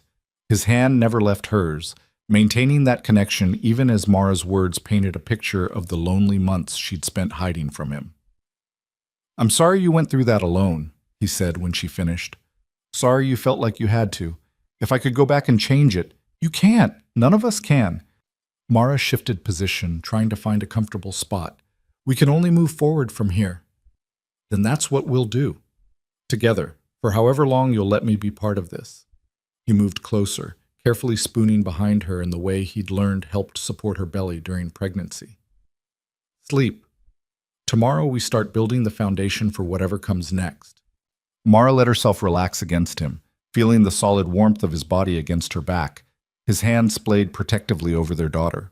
It should have felt like a retreat to old patterns, to the marriage that had ended in lies and fear. Instead, it felt like something new, something honest and tentative, and maybe, just maybe, worth the risk of hoping for. She fell asleep to the sound of Victor's breathing and the movement of their daughter between them, and for the first time in 6 months, she didn't dream of running. Morning brought unexpected complications. Mara woke to cramping low in her abdomen, the kind that made her breath catch. She lay still for a moment, trying to determine if this was normal third trimester discomfort or something more concerning. Another cramp hit, stronger this time. She reached for Victor, finding him already awake beside her. "Something's wrong," she managed. He was up instantly, his training taking over. "What kind of wrong? Pain? Bleeding? Cramping? Sharp? I don't—" She gasped as another wave hit. "This isn't normal." Victor already had his phone out, dialing. "We're going to the hospital, now. Don't move, don't try to stand. I'm calling ahead so they're ready when we arrive." Fear flooded through Mara. It was too early. Isla wasn't due for another 6 weeks. She wasn't ready. They weren't ready. "Victor, look at me." He knelt beside the bed, his hand finding hers. "We're going to handle this. You and me and the best medical team I can find. Isla's going to be fine. You're going to be fine. But we need to go now." Thomas appeared in the doorway like he'd been summoned telepathically. Together, he and Victor got Mara downstairs and into the sedan, while Victor barked instructions into his phone about hospitals and specialists and clearing emergency rooms. The drive felt eternal. Mara focused on breathing through the cramps, on not panicking, on willing their daughter to hold on just a little longer. Victor's hand never left hers, his voice steady as he coordinated their arrival, but she could feel the fear radiating from him in waves. They pulled up to the emergency entrance of a private hospital, medical staff already waiting with a wheelchair. Victor refused to let anyone else touch her, lifting Mara himself and settling her carefully into the chair before following as they rushed inside. 7 months pregnant, he was saying to someone in scrubs, experiencing sharp cramping and possible early labor.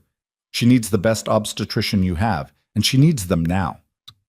Everything became a blur of questions and examinations and monitoring equipment.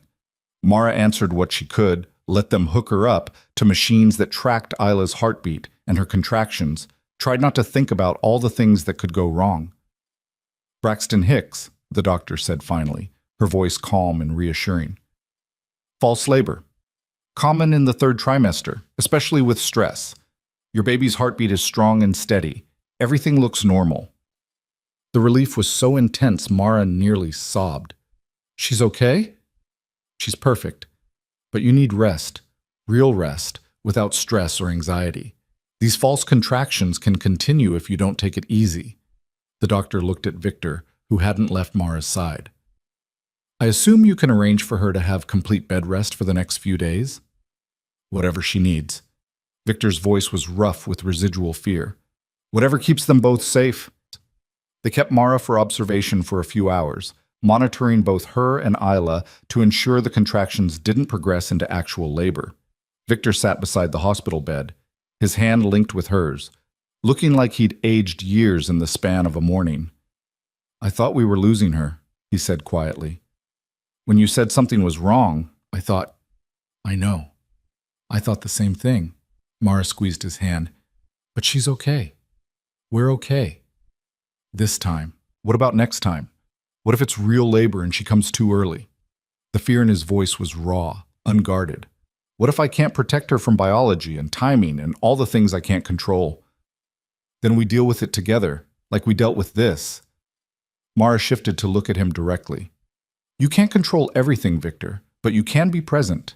You can be there when things go wrong and help me handle them. That's what matters. He nodded, but she could see the struggle in his expression. A man who'd built his entire life on controlling outcomes, now facing the reality that parenthood meant surrendering to forces beyond his influence. I'm not good at powerlessness, he admitted. None of us are. But sometimes it's all we have. She guided his hand back to her belly, where Isla was kicking steadily, reassuring them both of her presence. Feel that? She's telling us she's fine, that we survived this scare, and we'll survive whatever comes next. She's stubborn, like her mother. And protective. Like her father, Mara managed to smile. She's going to be a force of nature, this one. The doctor cleared them to go home with strict instructions about rest and stress reduction. Victor took it as a personal mission, ensuring Mara didn't so much as lift a finger for the next 3 days. He brought her meals in bed, read to her from books she'd mentioned liking, sat with her while she rested, and refused to let her feel guilty about the imposed inactivity. This is what I'm here for, he said when she protested. Let me take care of you. Let me prove I can be what you both need. So she did. She let him care for her, let him show through actions that his promises weren't empty. And slowly, carefully, she felt the foundation of trust beginning to rebuild between them. Not the blind trust of their early relationship, but something more solid. Something earned through crisis and choice and the daily decision to show up for each other. The days settled into a rhythm that felt almost ordinary. Victor worked from home, conducting business calls from his office while checking on Mara every hour like clockwork. She spent her enforced bed rest reading, watching the lake through the windows, and feeling Isla grow stronger with each passing day. The fear from the hospital scare lingered, but it became manageable, a reminder to be careful rather than a constant source of panic. On the 4th day, Mara woke to find Victor already dressed, looking uncertain in the doorway of their bedroom. I have to go into the city, he said without preamble. Meeting with Marcus and the transition team. I'll be gone most of the day. Mara pushed herself up against the pillows. The transition? You're really doing it? I told you I would. He moved into the room, sitting on the edge of the bed. We're identifying who can take over operations, what assets need to be liquidated, which relationships need to be formally severed. It's complicated, but it's happening. How complicated? Very. I built this empire over 15 years. Dismantling it without creating chaos takes precision. Victor's expression was serious. Some people aren't going to like it. Some are going to see it as weakness, an opportunity to move against me while I'm transitioning out. Fear spiked through Mara. Is that dangerous? For you? For me? I can handle myself, for you and Isla. He covered her hand with his. That's why I'm being careful, why I'm taking months instead of just walking away tomorrow. I need to ensure my exit doesn't paint a target on our family. I don't want you to get hurt because of this choice. I won't. I've survived worse than business negotiations and territorial disputes. He squeezed her hand gently. But I need you to promise me something. While I'm gone, you stay in the house. You don't go outside. You don't open the door for anyone except Thomas or the security team I introduced you to. Understood?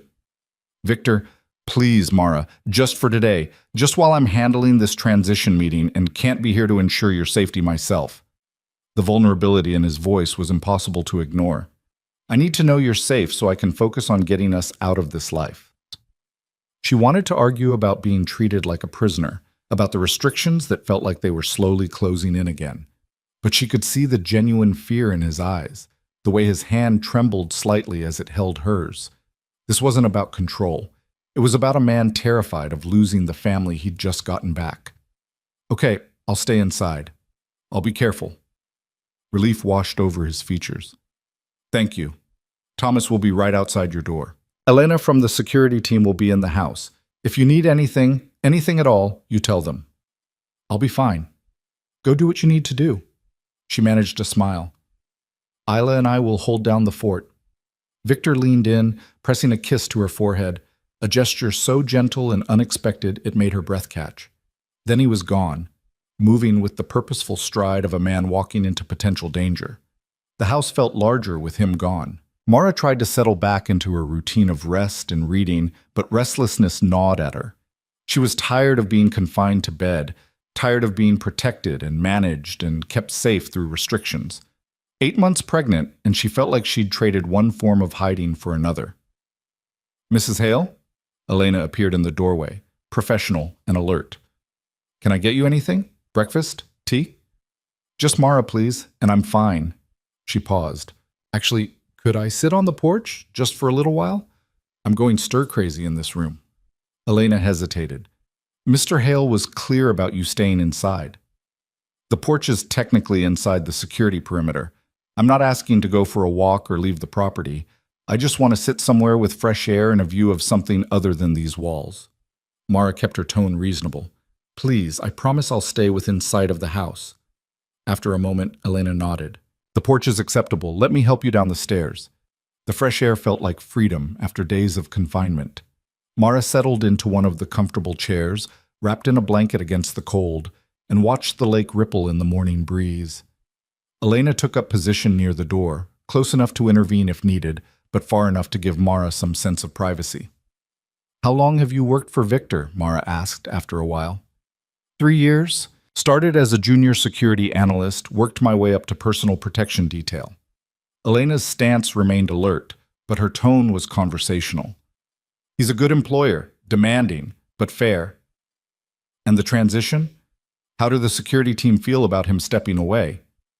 Elena considered her answer carefully. "Some people are nervous about the change. Mr. Hale has been a stabilizing force in his sector for a long time. His exit creates uncertainty, but most of us understand why he's doing it. Family should come first." "Does everyone know? About me? About the baby?" "The core security team knows. We're the ones responsible for keeping you safe, so we needed full context." Elena's expression softened slightly. "For what it's worth, I think he's making the right choice. Power isn't worth much if you have no one to share it with." Mara absorbed this, thinking about Victor's empire and everything he was giving up. The power, the respect, the identity he'd built for himself over 15 years. All of it being dismantled so their daughter could grow up in a world where her father's enemies couldn't use her as leverage. "Do you think he can actually do it? Walk away completely?" "Honestly, I don't know. Men like Mr. Hale aren't built for retirement. They're built for action, for control, for making decisions that impact hundreds of people." Elena shifted position slightly. "But I've never seen him like this, focused on something that isn't business, that has to mean something." An engine sound cut through the quiet, a car coming up the long driveway. Elena immediately went on alert, her hand moving to her weapon. "Stay behind me," she ordered Mara. "It's probably just a delivery or—" "Mr. Hale isn't expecting anyone, which means whoever this is, they're not supposed to be here." Elena was already on her radio. "Thomas, we have an unidentified vehicle approaching the house. I need backup now." Mara's heart hammered as a sleek black car pulled up to the house. Not Victor's sedan, not any vehicle she recognized. The driver's door opened and a woman emerged, tall, elegant, probably in her 50s, wearing an expensive coat and an expression of absolute determination. "I'm here to see Mara Lawson," the woman called out. "Or should I say Mara Hale? I understand she's been living here." Elena stepped forward, blocking the porch steps. "This is private property. You need to leave now." "I'll leave when I've spoken to the woman my nephew has been hiding." The woman's voice carried authority, the kind that came from years of commanding respect. "Tell her Catherine Hale is here. I think she'll want to hear what I have to say." Catherine Hale. Victor's aunt. The only family he had left. A woman he'd mentioned maybe twice in all the time they'd been married. Mara had never met her, had understood from Victor's careful non-answers that their relationship was complicated at best. "Let her through," Mara heard herself say. "Mrs. Hale." Mara, Mr. Hale was explicit about, "She's family, or close enough." Mara stood carefully, using the chair arm for support. "Let her through, Elena." Elena looked unhappy, but stepped aside as Catherine Hale climbed the porch steps with the confidence of someone who'd never been denied access to anything in her life. Up close, the family resemblance was unmistakable. She had Victor's eyes, the same sharp intelligence and measuring gaze. So you're the woman who broke my nephew's heart and then reappeared carrying his child. Catherine's assessment was clinical. You're younger than I expected. Prettier, too. I can see why Victor lost his head over you. What do you want? Mara kept her voice steady despite her racing heart. To talk. To understand what's happening with my nephew and why he's suddenly dismantling everything he's built. Catherine gestured to the empty chair. May I? I drove 3 hours to have this conversation. The least you can do is sit with me for a few minutes. Mara nodded slowly, settling back into her chair while Catherine took the one opposite. Elena remained close, her hand still near her weapon, clearly unhappy with this entire situation. Victor doesn't know you're here, Mara said. It wasn't a question. Victor doesn't share his plans with me anymore, not since I opposed his marriage to you in the first place. Catherine's smile was thin. I told him then that mixing business with family was a mistake, that bringing someone into our world who didn't understand it would end badly. Looks like I was right. I left to protect our daughter. Someone in Victor's organization threatened to kill her if I stayed. Mara lifted her chin. So yes, maybe you were right that your world was too dangerous for family, but that's not my failure. That's his. That's yours. Something flickered in Catherine's eyes. Surprise, maybe, or respect. You have more spine than I gave you credit for. Victor always did prefer strong women, even when they made his life complicated. Why are you here, Catherine? What do you want from me? I want you to stop him. Catherine leaned forward, her intensity palpable. He's planning to walk away from everything. From the organization, from the power structure, from 15 years of careful building. Do you understand what that means? The chaos it will create? The power vacuum that every ambitious lieutenant and rival organization will rush to fill? That's not my problem. That's his choice. It's your influence. He's doing this because of you, because of that baby you're carrying. Catherine's gaze dropped to Mara's belly. He thinks he can just step away and play house, pretend he's a normal man with a normal family. But men like Victor don't get normal lives. They get power or they get destroyed. There's no middle ground. Then maybe it's time for the whole system to change. Mara's hand moved protectively over her stomach. Maybe the fact that your world doesn't allow for family and safety is exactly why it needs to be dismantled. Naive, dangerously naive. Catherine shook her head. The world Victor operates in doesn't care about your idealism. It will see his exit as weakness. It will come after everything he's built, everyone he's protected. People will die because he chose to walk away. People have died because he chose to stay. Because men like him build empires on violence and control and then wonder why their families aren't safe. Mara met Catherine's eyes directly. I won't apologize for wanting my daughter to grow up in a world where her father comes home every night, where she doesn't have to wonder if today's the day someone uses her as leverage against him. Then you're asking him to stop being who he is, to fundamentally change everything that makes him Victor Hale. Catherine's voice was almost pitying. That's not love, girl. That's erasure. The words hit harder than Mara wanted to admit. Was that what she was doing? Asking Victor to destroy himself in order to be with her? Demanding he give up everything that defined him in exchange for family? He's choosing this, she said, but her voice was less certain. I gave him the option. I told him what I needed. He's the one who decided it was worth it. Because he's desperate. Because he lost you once and can't bear to lose you again. Because that baby represents everything he thought he could never have. Catherine stood looking down at Mara with an expression that might have been sympathy. But desperation makes poor foundation for life-changing decisions. Eventually, he'll resent you for making him choose. Eventually, he'll hate himself for what he gave up, and your family will fall apart anyway. Only this time, he'll have nothing to fall back on. You don't know that. You don't know what he's capable of becoming. I know what men like us are built for. Control, power, decisive action. Take that away, and we're nothing. Hollow. Catherine moved toward the stairs. I came here to ask you to reconsider, to give him a different option than complete capitulation or losing his family. But I can see you've already made up your mind. What other option is there? How do I keep our daughter safe while he stays in a world that actively threatens her? You learn to be part of that world instead of running from it. You become strong enough to stand beside him instead of asking him to kneel beside you. Catherine paused at the top of the steps.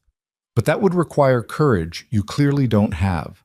So instead, you'll take everything from him and call it love. The words were designed to wound, and they succeeded.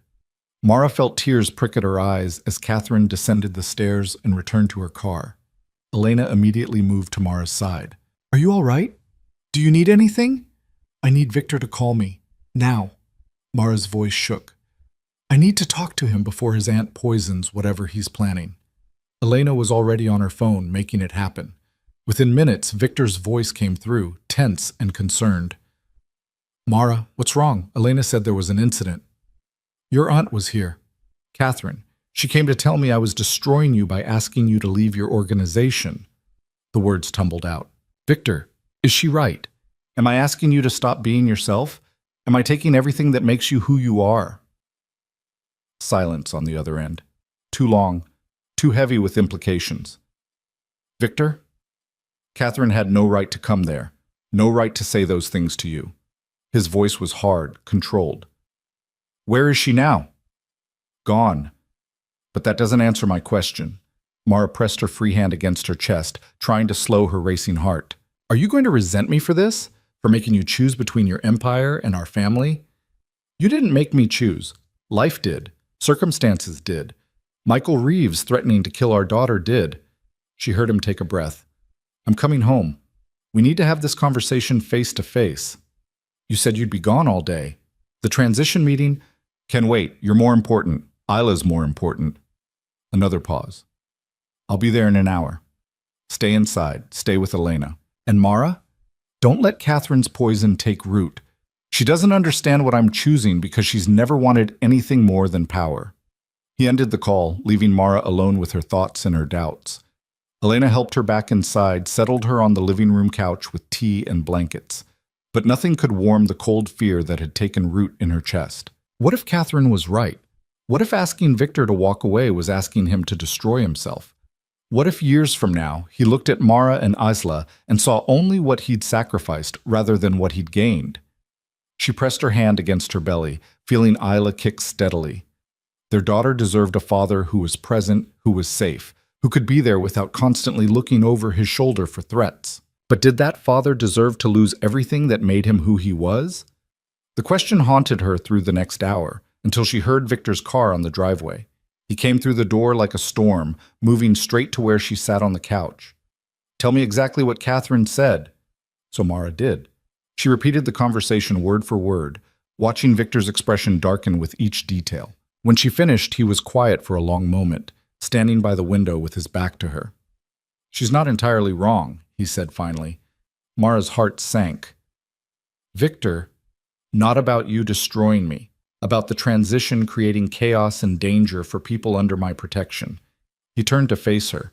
"I've been so focused on getting out, on building a safe life for our family, that I haven't fully considered the collateral damage. People depend on the stability I provide, families I'm responsible for. Walking away affects more than just us. So what are you saying, that you can't leave after all?" "I'm saying it's more complicated than I wanted it to be." He moved to sit beside her, taking her hand. "But that doesn't change my commitment to you and Isla. It just means I need to be smarter about how I exit. More careful about who takes over, what safeguards I put in place, how I ensure the transition doesn't create the very danger I'm trying to escape." "How long will that take?" "Longer than 6 months. Maybe a year. Maybe more." He met her eyes. "I know that's not what you want to hear. I know you need safety now, not promises about eventual safety. But I'm trying to do this right. For everyone." Mara felt tears spill over, frustration and fear combining into something overwhelming. "I can't spend years waiting for you to finish transitioning out. I can't raise Isla in limbo, never knowing when the next threat will emerge, when the next Michael Reeves will decide to use us as weapons against you." "I know, which is why I'm proposing something different." Victor's grip tightened on her hand. "I step back from day-to-day operations immediately. Marcus takes over the tactical decisions, the territorial management, all of it. I become a figurehead, still technically in charge, but removed from the actual violence and danger. That gives me time to be present for you and Isla while still maintaining enough control to ensure a stable transition." "A figurehead? Would that actually work?" "In the short term, yes. It buys us time." Lets me be the father I want to be while ensuring my organization doesn't collapse into chaos. He brushed tears from her cheeks with his thumb. It's not perfect. It's not the clean break you wanted, but it keeps us together while I figure out how to actually get out without destroying everything in the process. Mara wanted to argue, to insist on the immediate exit she had demanded, but she could see the logic in his proposal, could understand that walking away completely might create more danger than it eliminated. What about when Isla's born? What if something happens and you're called away? Then I don't go. My family comes first, always. If Marcus can't handle something without me, then we need a better second in command. Victor's voice was absolute. I mean it, Mara. When you go into labor, when Ethla arrives, when you need me, nothing else matters. The organization can burn for all I care. You don't mean that. Try me. He cupped her face in both hands. I've spent 15 years building power, building control, building something I thought mattered. And in 6 months without you, I learned that all of it means nothing if I don't have family to share it with. So yes, I'll take time to transition properly, but I won't sacrifice you and Isla in the process. That's the line I won't cross. She wanted to believe him, wanted to trust that he could actually balance both worlds long enough to extract himself safely. But doubt still gnawed at her, Catherine's words echoing in her mind. What if Euron is right? What if years from now you resent me for making you choose? For taking away everything that defined you? Then I'll be a bitter old man who gets to watch his daughter grow up, who gets to be there for her first steps and her first words, and every moment that matters. Victor's smile was sad. I'd rather resent what I lost than lose what I have. I'd rather be present and angry than powerful and alone. That's not sustainable. That's not healthy. Maybe not, but it's honest. He pressed his forehead to hers. I don't have perfect answers, Mara. I don't know how this all works out in the end, but I know I want to try. I know I want to be in this house when Isla takes her first breath. I know I want to be the one teaching her to ride a bike and helping her with homework and walking her down the aisle someday. Everything else is negotiable. Mara closed her eyes, letting his words wash over her. This was the man she'd fallen in love with, the one who could be ruthless and tender in the same breath, who made promises he'd move heaven and earth to keep.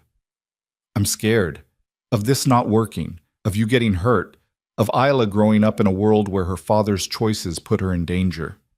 Me too. I'm terrified. The admission was raw. But we face it together. We figure it out together.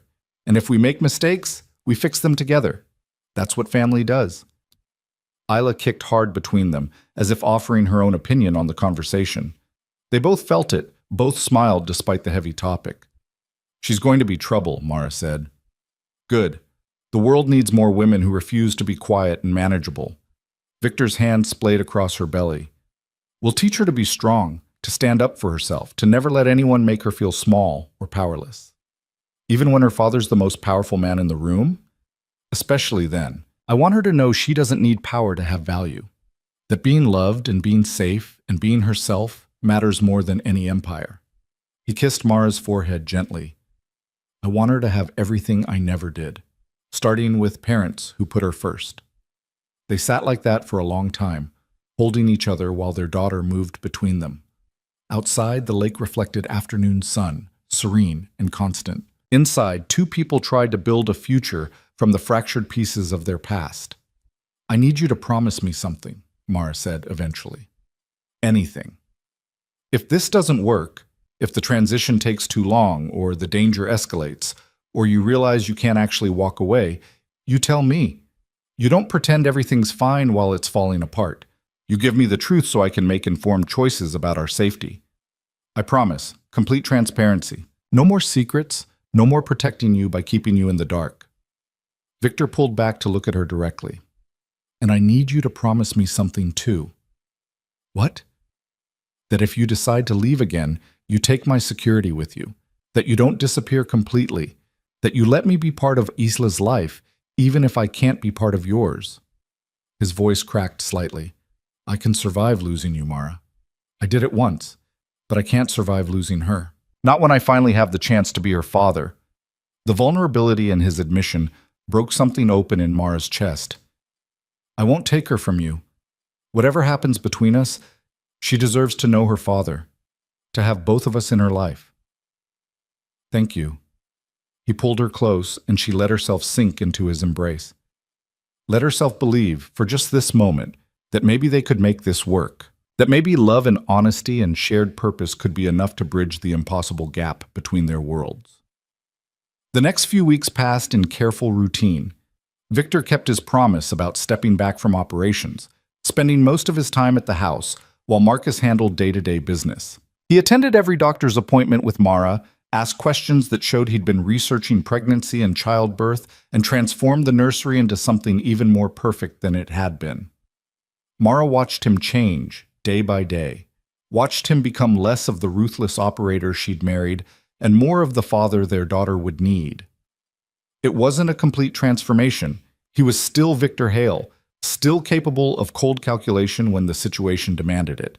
But he was also softer around the edges, more willing to show vulnerability, more present in the quiet moments. I talked to Catherine, he told her one evening as they sat on the porch watching the sunset. Told her if she ever showed up here again without invitation, she'd regret it. What did she say? That I was making a mistake, that I'd regret choosing family over power, that she didn't raise me to be weak. Victor's smile was bitter. She didn't raise me at all. She sent money and ignored my existence unless I was useful to her political maneuvering. Her opinion on my life choices means less than nothing. She's still family. You and Isla are my family. Catherine is just DNA and shared history. He took Mara's hand. She doesn't get to poison this, doesn't get to make you doubt what we're building. I'm not doubting. Not anymore. Mara squeezed his hand. I'm trusting, cautiously, carefully, but trusting. That's all I can ask for. He pressed a kiss to her knuckles. Trust me to keep trying, to keep choosing you both, to keep becoming someone worthy of being Isla's father. 3 weeks before her due date, Mara woke in the middle of the night to wetness and the unmistakable sensation of her water breaking. She shook Victor awake, her voice surprisingly calm despite her racing heart. It's time. We need to go to the hospital. He was up instantly, moving with the controlled efficiency of someone who'd been preparing for this moment. Contractions? How far apart? Just started. Maybe 10 minutes. She breathed through one, gripping his hand. Victor, it's too early. She's not supposed to come for another 3 weeks. She's coming when she's ready. We've got this. His voice was steady, reassuring, even though she could see the fear in his eyes. Let's get you to the hospital. Everything's going to be fine. And somehow, with his hand in hers and his calm presence beside her, Mara let herself believe it. The drive to the hospital felt both endless and too quick. Mara breathed through contractions that were coming faster now, every 7 minutes, then 6. Victor kept one hand on the wheel and the other linked with hers, his jaw tight with controlled tension while he navigated the pre-dawn streets. You're doing great, he said during a particularly intense contraction. Just breathe, in through your nose, out through your mouth. That's it. When did you become an expert on labor breathing? Mara managed once the wave passed. I've been reading, watching videos, talking to the doctors about what to expect. His thumb stroked across her knuckles. I wasn't going to walk into this unprepared. Despite the pain and fear, Mara felt warmth spread through her chest. This was the Victor she'd needed all along, present, attentive, willing to learn rather than assume he already knew everything. They pulled up to the hospital's private entrance, the one Victor had arranged for maximum security and minimum exposure. Medical staff were already waiting, alerted by Thomas, who'd called ahead from the car. A wheelchair appeared, and Victor helped Mara into it with careful hands, refusing to let anyone else touch her. I've got her, he told the nurse who reached to assist. Just tell me where to go. They moved through sterile hallways to a private suite that looked more like a hotel room than a hospital. Floor-to-ceiling windows, comfortable furniture, space for Victor to stay without being in the way. He helped Mara onto the bed, staying close while nurses hooked her up to monitors that tracked her contractions and Isla's heartbeat. Everything looks good, the nurse said, checking the readouts. Baby's heart rate is strong. Contractions are progressing normally. Doctor, Chen will be here in about 20 minutes to examine you. The nurse left, and suddenly it was just the two of them in the quiet room, the monitors beeping steadily in the background. Mara felt another contraction building and gripped Victor's hand hard enough to hurt. "Breathe with me," he coached, his face close to hers. "In for 4, hold for 2, out for 6. You've got this." She followed his rhythm, breathing through the pain until it ebbed again. "How long did your research say this would take?" "Anywhere from a few hours to a full day for first babies. But every labor is different." He brushed damp hair back from her forehead. "However long it takes, I'm here. I'm not going anywhere." "What if something goes wrong? What if she's too early and there are complications?" "Then we handle them, together. The neonatal team is on standby, the best specialists in the state. We have every resource available." Victor's voice was absolute. Isla's going to be fine. You're going to be fine. I won't accept any other outcome." Despite everything, Mara almost smiled. That was so perfectly Victor, attempting to control biology through sheer force of will. "I don't think labor cares about what you will or won't accept." "Then labor hasn't met me yet." He kissed her forehead gently. "But seriously, Mara, we've survived everything else. Threats, separation, 6 months of lies and fear. We can survive this too." Dr. Chen arrived, professional and efficient, conducting an examination that confirmed what they already knew. Mara was in active labor, progressing normally, no signs of distress in either mother or baby, 3 centimeters dilated with a long way to go. "I'd estimate another 8 to 12 hours, the doctor said. "First babies tend to take their time. We'll monitor you closely, but everything looks textbook so far." The hours that followed blurred together, contractions that came closer and harder, pain that built in waves until Mara thought she couldn't take anymore. Victor stayed beside her through all of it, coaching her breathing, letting her grip his hand until his knuckles went white, offering ice chips and encouragement in equal measure. "I can't do this," she gasped during a particularly brutal contraction around hour 7. "It's too much, I can't." "Yes, you can. You're the strongest person I know." Victor's voice was steady, grounding. "You survived 6 months alone and pregnant, hiding from threats I couldn't see. You can survive this." "That was different. This is harder. But you're not alone anymore. I'm right here, and I'm not leaving." He pressed his lips to her temple. "Keep fighting, Mara. Keep breathing. Our daughter is almost here." Around hour 10, Dr. Chen came back to check her progress. 8 centimeters now, the finish line in sight. But the baby's position had shifted slightly, and concern flickered across the doctor's face. "What?" Victor caught it immediately. "What's wrong?" "Baby's heart rate dipped during that last contraction, just slightly, but enough that I want to watch it closely." Dr. Chen adjusted the monitors. "It could be nothing. Could just be positional. But if it happens again, we may need to consider intervention." Fear spiked through Mara. "Intervention? What kind of intervention? Let's not get ahead of ourselves. I'm going to monitor the next few contractions. If her heart rate stays stable, we proceed as planned. If it dips again, we discuss options." The doctor's tone was calm, professional. "Right now, both of you are doing fine. Let's keep it that way." But over the next hour, Isla's heart rate dipped 3 more times. Never dangerously low, but enough that Dr. Chen's expression grew progressively more concerned. Finally, she pulled Victor aside while a nurse stayed with Mara. "What's happening?" Mara called out, trying to see them through the doorway. Victor came back, his face carefully neutral. "Dr. Chen thinks we should consider a C-section. Isla's showing signs of distress, and the safest option is to get her out now rather than wait for natural progression." "No." Mara's response was immediate, visceral. "I've come this far. I can finish it." "Mara, I said no. I want to do this naturally. I want to deliver her the way we planned." She knew she was being irrational, knew the baby's safety should override her own desires.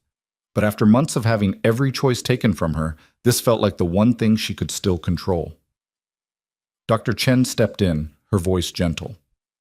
"I understand wanting to avoid surgery, but we need to think about what's safest for the baby.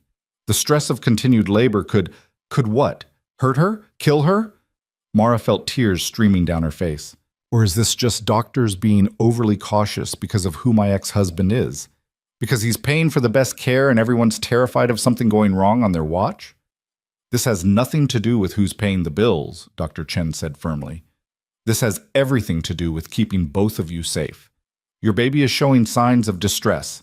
Not critical yet, but trending in a concerning direction. We can wait another hour and reassess. But I need you to understand that if her heart rate continues to dip, we're out of time for choices. Victor knelt beside the bed, taking both of Mara's hands. Look at me. Just me. His eyes were steady, calm, despite the fear she could see underneath. What do you need? What would make you feel safe enough to make this decision? I need to know she's actually in danger. Not theoretical danger, not statistical possibility. Actual immediate danger that requires intervention right now. Mara's voice shook. I need to know this isn't just protocol. Dr. Chen pulled up the monitor, showing them the readouts. See these dips? They're occurring during contractions when the umbilical cord is compressed. Right now, she's recovering between contractions. But labor is intensifying. The compression is going to get worse, which means less oxygen getting to the baby for longer periods. Eventually, that causes damage we can't reverse. How long do we have to decide? I'd like to make a decision in the next 30 minutes. After that, we're pushing into dangerous territory. The doctor's expression was sympathetic but firm. I know this isn't the birth experience you wanted. I know surgery feels like failure after coming this far, but getting your daughter here safely is what matters. Everything else is just details. Mara closed her eyes, feeling another contraction building. She breathed through it, felt Isla's heartbeat dip on the monitor, felt Victor's hand tighten on hers. When it passed, she looked at him directly. What do you think? Honestly. Honestly, I think we've both spent months making impossible choices to keep her safe. I think we've survived separation and threats and fear to get to this moment. And I think the last thing either of us wants is to lose her now because we were too stubborn to accept help. His voice was rough with emotion. I want you both safe, Mara, however that happens. She studied his face, seeing the fear he was working so hard to control. The man who'd built an empire on never showing weakness was barely holding it together, terrified that the daughter he'd finally gotten a chance to meet might slip away before he could hold her. Okay, she whispered. Okay, do the C-section. Relief flooded Victor's expression. Dr. Chen immediately began coordinating with the surgical team, the room transforming into controlled chaos as nurses prepped equipment and anesthesiologists appeared to discuss epidural placement.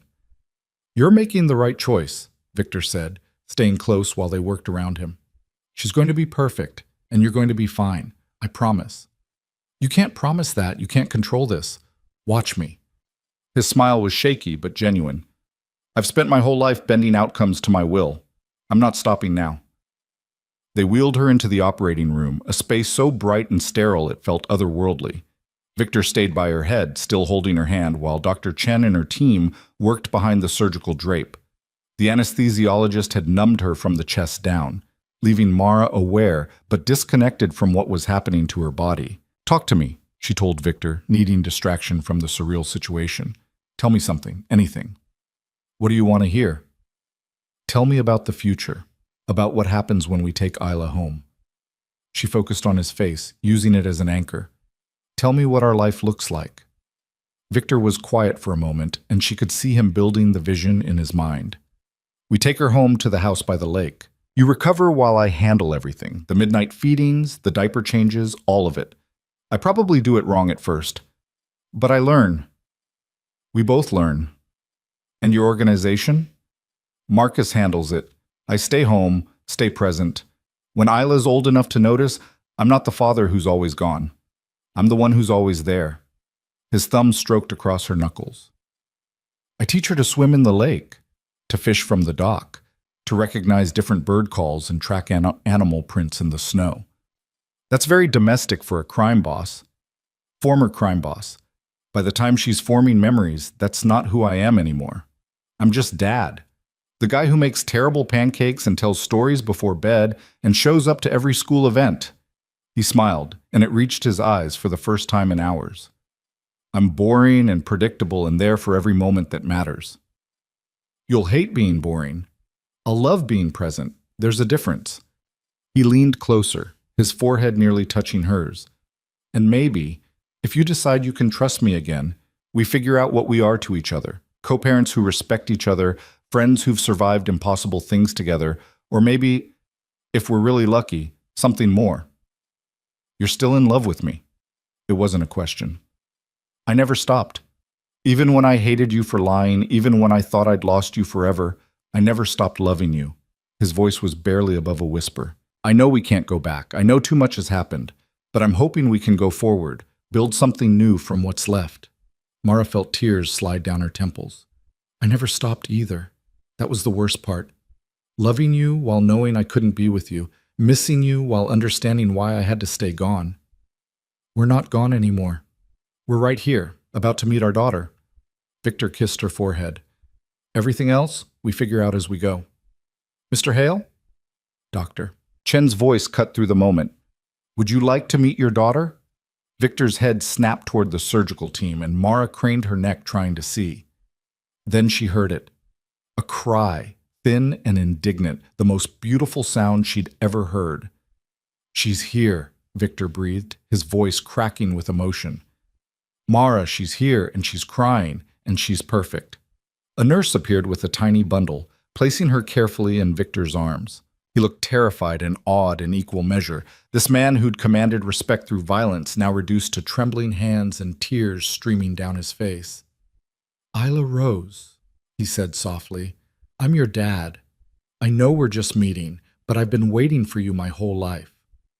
The baby's crying quieted, her unfocused eyes seeming to search for the source of the voice. Victor moved closer so Mara could see, and her breath caught at the sight of their daughter, tiny and perfect, with a shock of dark hair and Victor's nose. Her little fists waved in the air, already fighting against the blanket someone had wrapped her in. Strong, Mara thought, just like they'd both predicted. She's beautiful, Mara whispered. She's everything. Victor carefully maneuvered so Mara could touch their daughter, his hands shaking slightly as he supported Isla's weight. Look what we made. Look what survived everything we went through. Doctor. Chen was finishing the surgery, her team working efficiently to close the incision. 6 pounds, 2 ounces, she announced. Small for gestational age, but perfectly healthy. APGAR scores are excellent. She's going to need monitoring for the next 24 hours since she's technically premature, but I don't anticipate any complications. A nurse took Isla to conduct necessary tests, and Victor stayed with Mara while they completed the procedure and moved her to recovery. The epidural was wearing off, bringing awareness of the surgery site and exhaustion that seemed to reach her bones. Sleep, Victor said, settling into the chair beside her hospital bed. I'll stay here. I'll watch over both of you. You need rest too. I'll rest when I know you're both stable and safe. His tone left no room for argument. Close your eyes, Mara. Let yourself recover. I've got this. She wanted to protest, but exhaustion pulled her under. When she woke, late afternoon light streamed through the windows. Victor sat exactly where she'd left him, still dressed in the surgical scrubs they'd given him, dark circles under his eyes, but his expression peaceful as he held their sleeping daughter against his chest. How long was I out? Mara's voice was rough. About 6 hours. You needed it.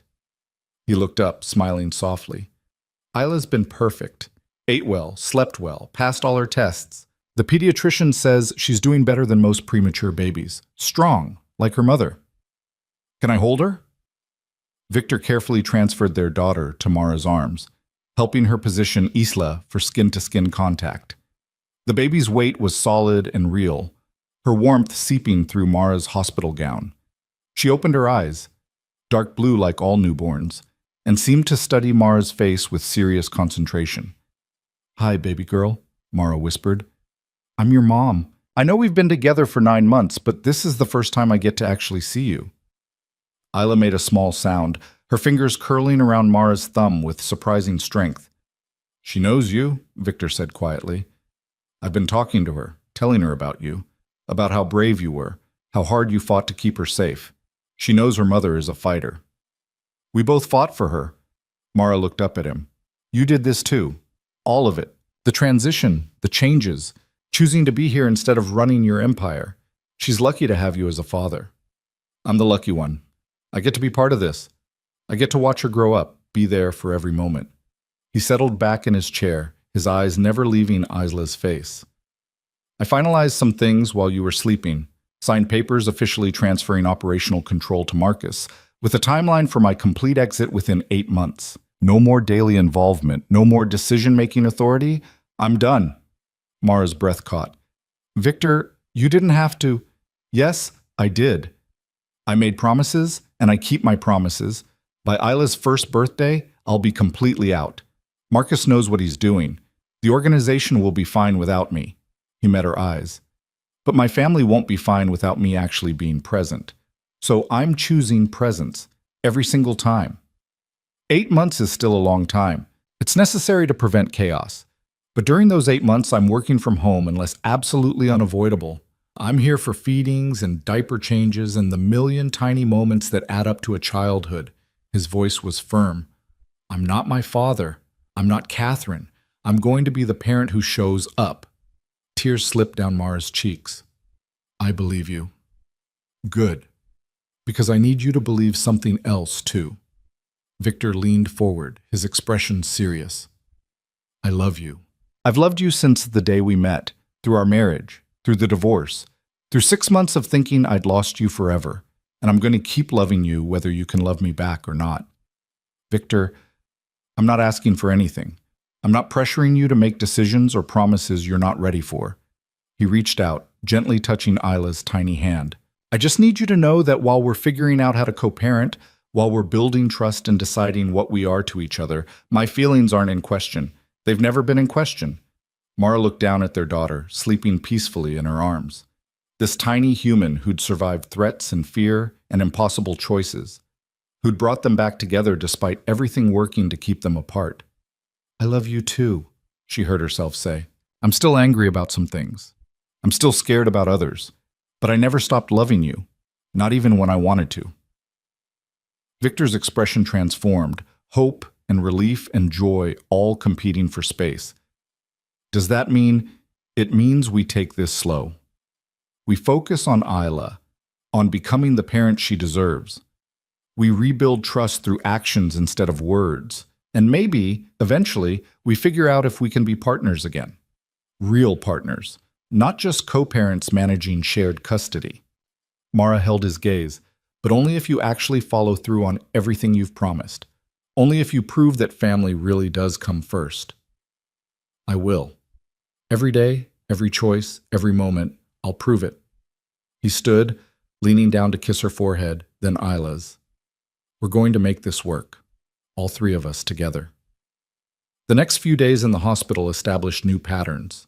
Victor stayed constantly, sleeping in the chair beside Mara's bed, learning to change diapers and swaddle properly and recognize Isla's different cries. He called his organization only when Marcus directly contacted him, and even then he kept the conversations brief and held Isla while he talked, a physical reminder of what mattered more.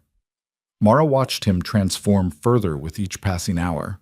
The ruthless operator disappeared, replaced by a father who researched sleep schedules obsessively and worried about whether Isla was eating enough.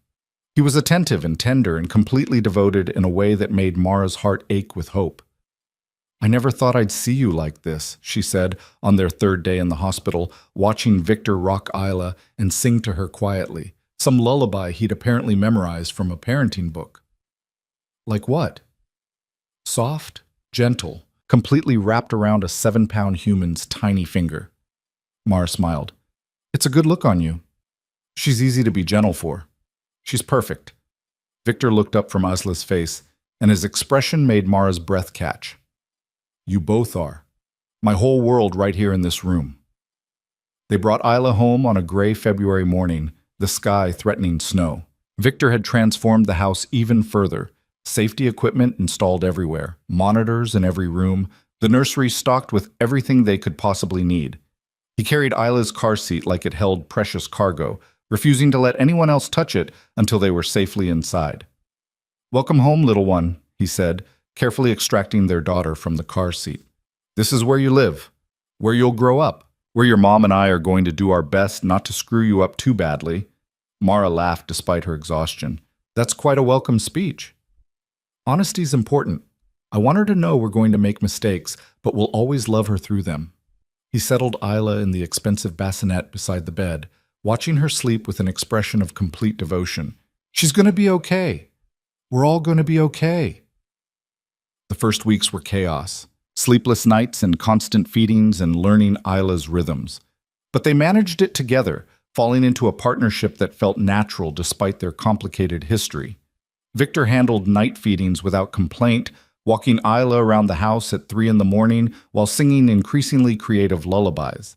Mara recovered from surgery slowly, accepting Victor's help with grace she'd never managed before. "You're good at this," she told him one night, watching him expertly burp Isla after a feeding.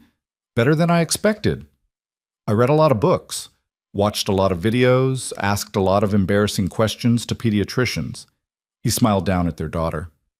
"I was terrified of being terrible at it, of being like my father, distant and unavailable. So I overprepared. It's working. You're a natural. I'm a dedicated student. There's a difference." Victor settled Isla back in her bassinet, turning to face Mara. "But I'm committed to learning, to being better, for both of you." True to his word, Victor's involvement with his organization decreased week by week. Marcus called less frequently. Security briefings became monthly instead of daily. Victor started spending mornings on the porch with coffee and Isla, afternoons in the nursery reading to her, even though she was too young to understand, evenings cooking dinner while Isla watched from her bouncer. "Marcus says the transition is going smoothly," he reported after one of his rare calls. "2 more months and I'll be completely clear. Just a consultant on paper, no real authority or involvement." How does that feel? Honestly, liberating. I thought I'd miss the power, the control, the feeling of running everything. But I don't. Not even a little. He looked at Isla sleeping in her bassinet. This matters more. Watching her discover her hands matters more. Making sure she feels safe matters more. Everything else is just noise. By Isla's 2-month birthday, Victor had been completely extracted from operational control. He still received quarterly financial reports from investments Marcus managed, but he had no say in organizational decisions. For the first time in 15 years, he was just a private citizen with a family. "It's strange," he admitted to Mara one evening. They sat on the porch together, Isla asleep in Mara's arms, watching the lake reflect sunset colors. "I defined myself by that world for so long. Now it's just gone. And I don't miss it at all." "What do you miss?" "Nothing. That's the strange part." He stretched out, more relaxed than she'd ever seen him. "I thought I'd feel empty without the power and the influence. Instead, I feel full. Like I finally found what I was supposed to be doing all along. Being a father, being present, being useful in ways that actually matter, changing diapers and making bottles and protecting my family from real dangers, instead of playing power games with people who don't actually matter." He reached over, touching Isla's tiny hand. "She's taught me more in 2 months than I learned in 15 years of running an empire." Mara studied his face, seeing the truth there. This wasn't performance or temporary change. This was fundamental transformation, a man who'd discovered something more valuable than power and had the courage to choose it. "I want to try again," she said quietly. "Not just co-parenting, actually being together, being a family in every sense." Victor went very still. "Are you sure? I don't want you to feel pressured because we're living together or because I've been here for Itla. I'm sure because you've proven everything you promised. You stepped away from your organization. You've been present every single day. You've put us first in ways I didn't think you were capable of." She shifted Isla carefully, looking at Victor directly. "I'm still scared sometimes, still worried about whether this can last. But I'm ready to try if you are. I've been ready since the moment I saw you on that street in Seattle." His voice was rough with emotion. "I've been hoping you'd give us another chance. Give me another chance to be the partner you deserve." "Then let's do it. Not rushed, not because of external pressure, but because we both want this. Because we've built something real from the wreckage of what we lost." Mara reached for his hand. "We'll make mistakes. We'll have hard days. But we'll face them together instead of running from them." Victor pulled her close, careful not to wake Isla, and kissed her properly for the first time since they'd reunited. It was different from their early relationship, less desperate, more grounded, a kiss that promised presence instead of passion, partnership instead of possession. "I love you," he whispered against her lips. I love both of you more than I knew it was possible to love anything.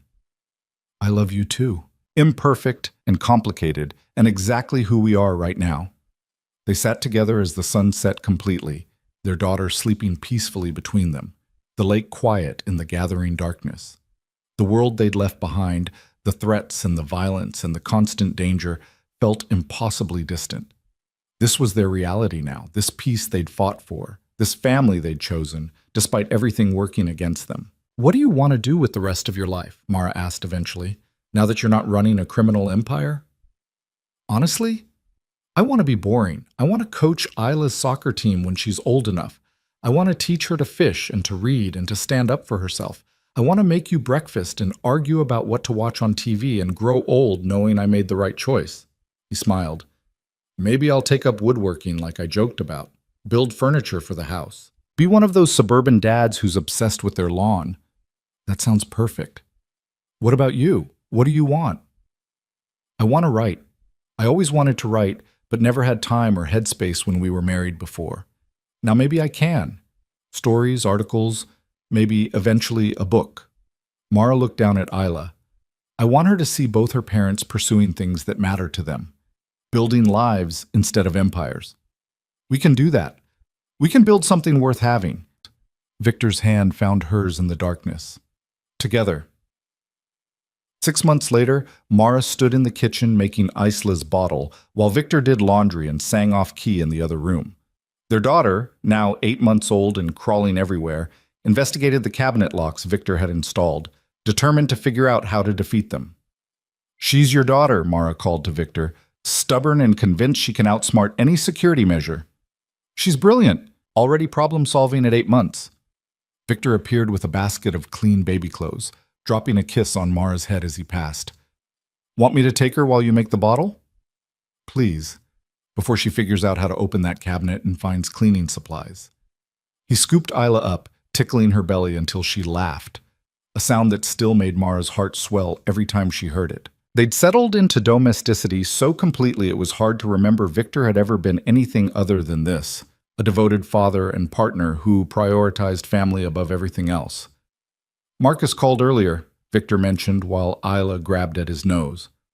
"Final paperwork is done. I'm officially removed from all organizational records. No financial ties, no consultancy agreements, nothing. Clean break. How do you feel about that?" "Relieved. It's finally over. That chapter of my life is completely closed." He looked at Mara seriously. "Which means this is the right time to ask you something I've been thinking about for months." "What?" He set Isla in her playpen, then turned back to Mara with an expression that made her pulse quicken. "Marry me. Again. Not because of Isla or because we're living together or because it makes practical sense. Marry me because we've built something real. Because we've proven we can choose each other every day even when it's hard." Mara's breath caught. "Victor, I know we've been through this before. I know the first time ended badly, but we're not those people anymore. We're better, stronger. We've survived things that should have destroyed us and came out choosing each other anyway." He took her hands. "I want to make it official. I want Isla to grow up seeing parents who are committed not just to her, but to each other. I want to build a life with you that's based on honesty and presence instead of lies and absence." Tears spilled down Mara's cheeks. "Yes. Yes, of course, yes." Victor pulled her close, kissing her with all the love and hope and promise of their complicated journey. Isla babbled from her playpen, apparently offering her approval of the proceedings. "We'll do it small," Mara said when they broke apart. "Just us and Isla, and maybe Thomas. No big ceremony, no press, just commitment." "Perfect. I don't need spectacle. I just need you." Victor wiped tears from her cheeks gently. "Both of you. My whole world right here." They married 3 weeks later on the dock behind their house, Isla in Mara's arms, while a local officiant spoke words about love and commitment and choosing each other. Thomas stood as witness, tears streaming down his usually stoic face. The ceremony took 15 minutes, but it meant everything. A promise made in full knowledge of what they'd survived, what they'd sacrificed, what they'd built together. "I promise to choose you," Victor said when it was his turn for vows. "Every day and every moment. I promise to be present and honest and the partner you deserve. I promise to put our family first, always. And I promise to keep proving I'm worthy of this gift you've given me, the chance to be your husband and Isla's father. I promise to trust you, Mara replied, her voice steady despite her tears. To believe in the man you've become, instead of fearing the man you were. I promise to build this life with you honestly, to face hard things together instead of running. And I promise to keep choosing you, even when it's complicated, because loving you has been the best decision I've ever made. They exchanged simple rings, kissed while Isla gurgled her approval, and walked back to the house as husband and wife for the second time. But this time felt different. Earned, real. 2 years later, Mara stood on the same dock watching Isla toddle after ducks, while Victor hovered nervously nearby, ready to catch her if she got too close to the water. Ducks, Isla announced, pointing with the confidence of a 2-year-old who'd just learned the word and wanted everyone to know it. Yes, baby, those are ducks. Victor scooped her up before she could tumble into the lake. We watched ducks from a safe distance, remember? Safe distance, Isla repeated solemnly, then immediately tried to wiggle free to chase them anyway. Mara laughed, moving to help Victor contain their adventurous daughter. Life had settled into routines they'd never imagined back in those early desperate days. Victor had started his woodworking hobby and discovered he was actually good at it, creating custom furniture that filled their home. Mara had published her first article and was working on a book. Isla was growing into a force of nature, stubborn, brilliant, fearless in ways that terrified and delighted them both. I'm pregnant again, Mara said suddenly, the words tumbling out before she could overthink them. Victor froze mid-crouch, Isla squirming in his arms. What? I took a test this morning, actually 3 tests, all positive. She moved closer, touching his arm. Surprise! A grin spread across his face, transforming from shock to pure joy. We're having another baby? Apparently. Due in about 7 months if my calculations are right. Mara watched his reaction carefully. Is that okay? I know we didn't plan this and Isla's still so young. It's more than okay. It's perfect. He shifted Isla to one arm so he could pull Mara close with the other. Our family keeps growing. Our life keeps getting better. How could I be anything but thrilled? Isla, sensing the emotional moment, decided to contribute by smearing her sticky hands across both their faces. They laughed, untangling themselves to clean up their daughter, and Mara felt something settle in her chest. Peace. Real, lasting peace. This was what they'd fought for. This messy, complicated, perfectly imperfect life they'd built together. Victor had walked away from power and never looked back. Mara had learned to trust again, to believe in second chances and earned redemption. Together, they'd created something worth having, a family built on honesty, presence, and the daily choice to keep showing up for each other. I love you, she told Victor while he cleaned Isla's sticky fingers. I love this life we've made. I love who we've become. I love you too. Both of you. Soon to be all 3 of you. He kissed her gently, Isla giggling between them. Thank you for giving me this. For giving us another chance, for believing I could change. You did change. You chose to change. That's what made the difference. They walked back to the house together, Isla chattering about ducks and water and whatever else passed through her busy toddler mind. Inside, the furniture Victor had built filled rooms with warmth and history. Outside, the lake reflected afternoon sun, constant and peaceful. Mara looked at the family she'd fought so hard to protect, the man who'd proven love was stronger than power, the daughter who'd survived impossible odds to be here. Soon there would be another child, another person to love and protect and raise in this world they'd carved out from violence and fear. It wasn't the life she'd imagined when she'd married Victor the first time. It was better because it was real, earned through sacrifice and choice, and the courage to believe that people could change when they had reason enough to try. And as Victor settled Isla for her nap while discussing paint colors for the future nursery, Mara knew with absolute certainty that they'd made it. They'd survived everything meant to destroy them and had built something beautiful from the wreckage. This was redemption. Not promised, but proven. Not demanded, but earned. A second chance transformed into a lasting life through the daily decision to choose love over power, presence over control, family over everything else. And it was more than enough. It was everything.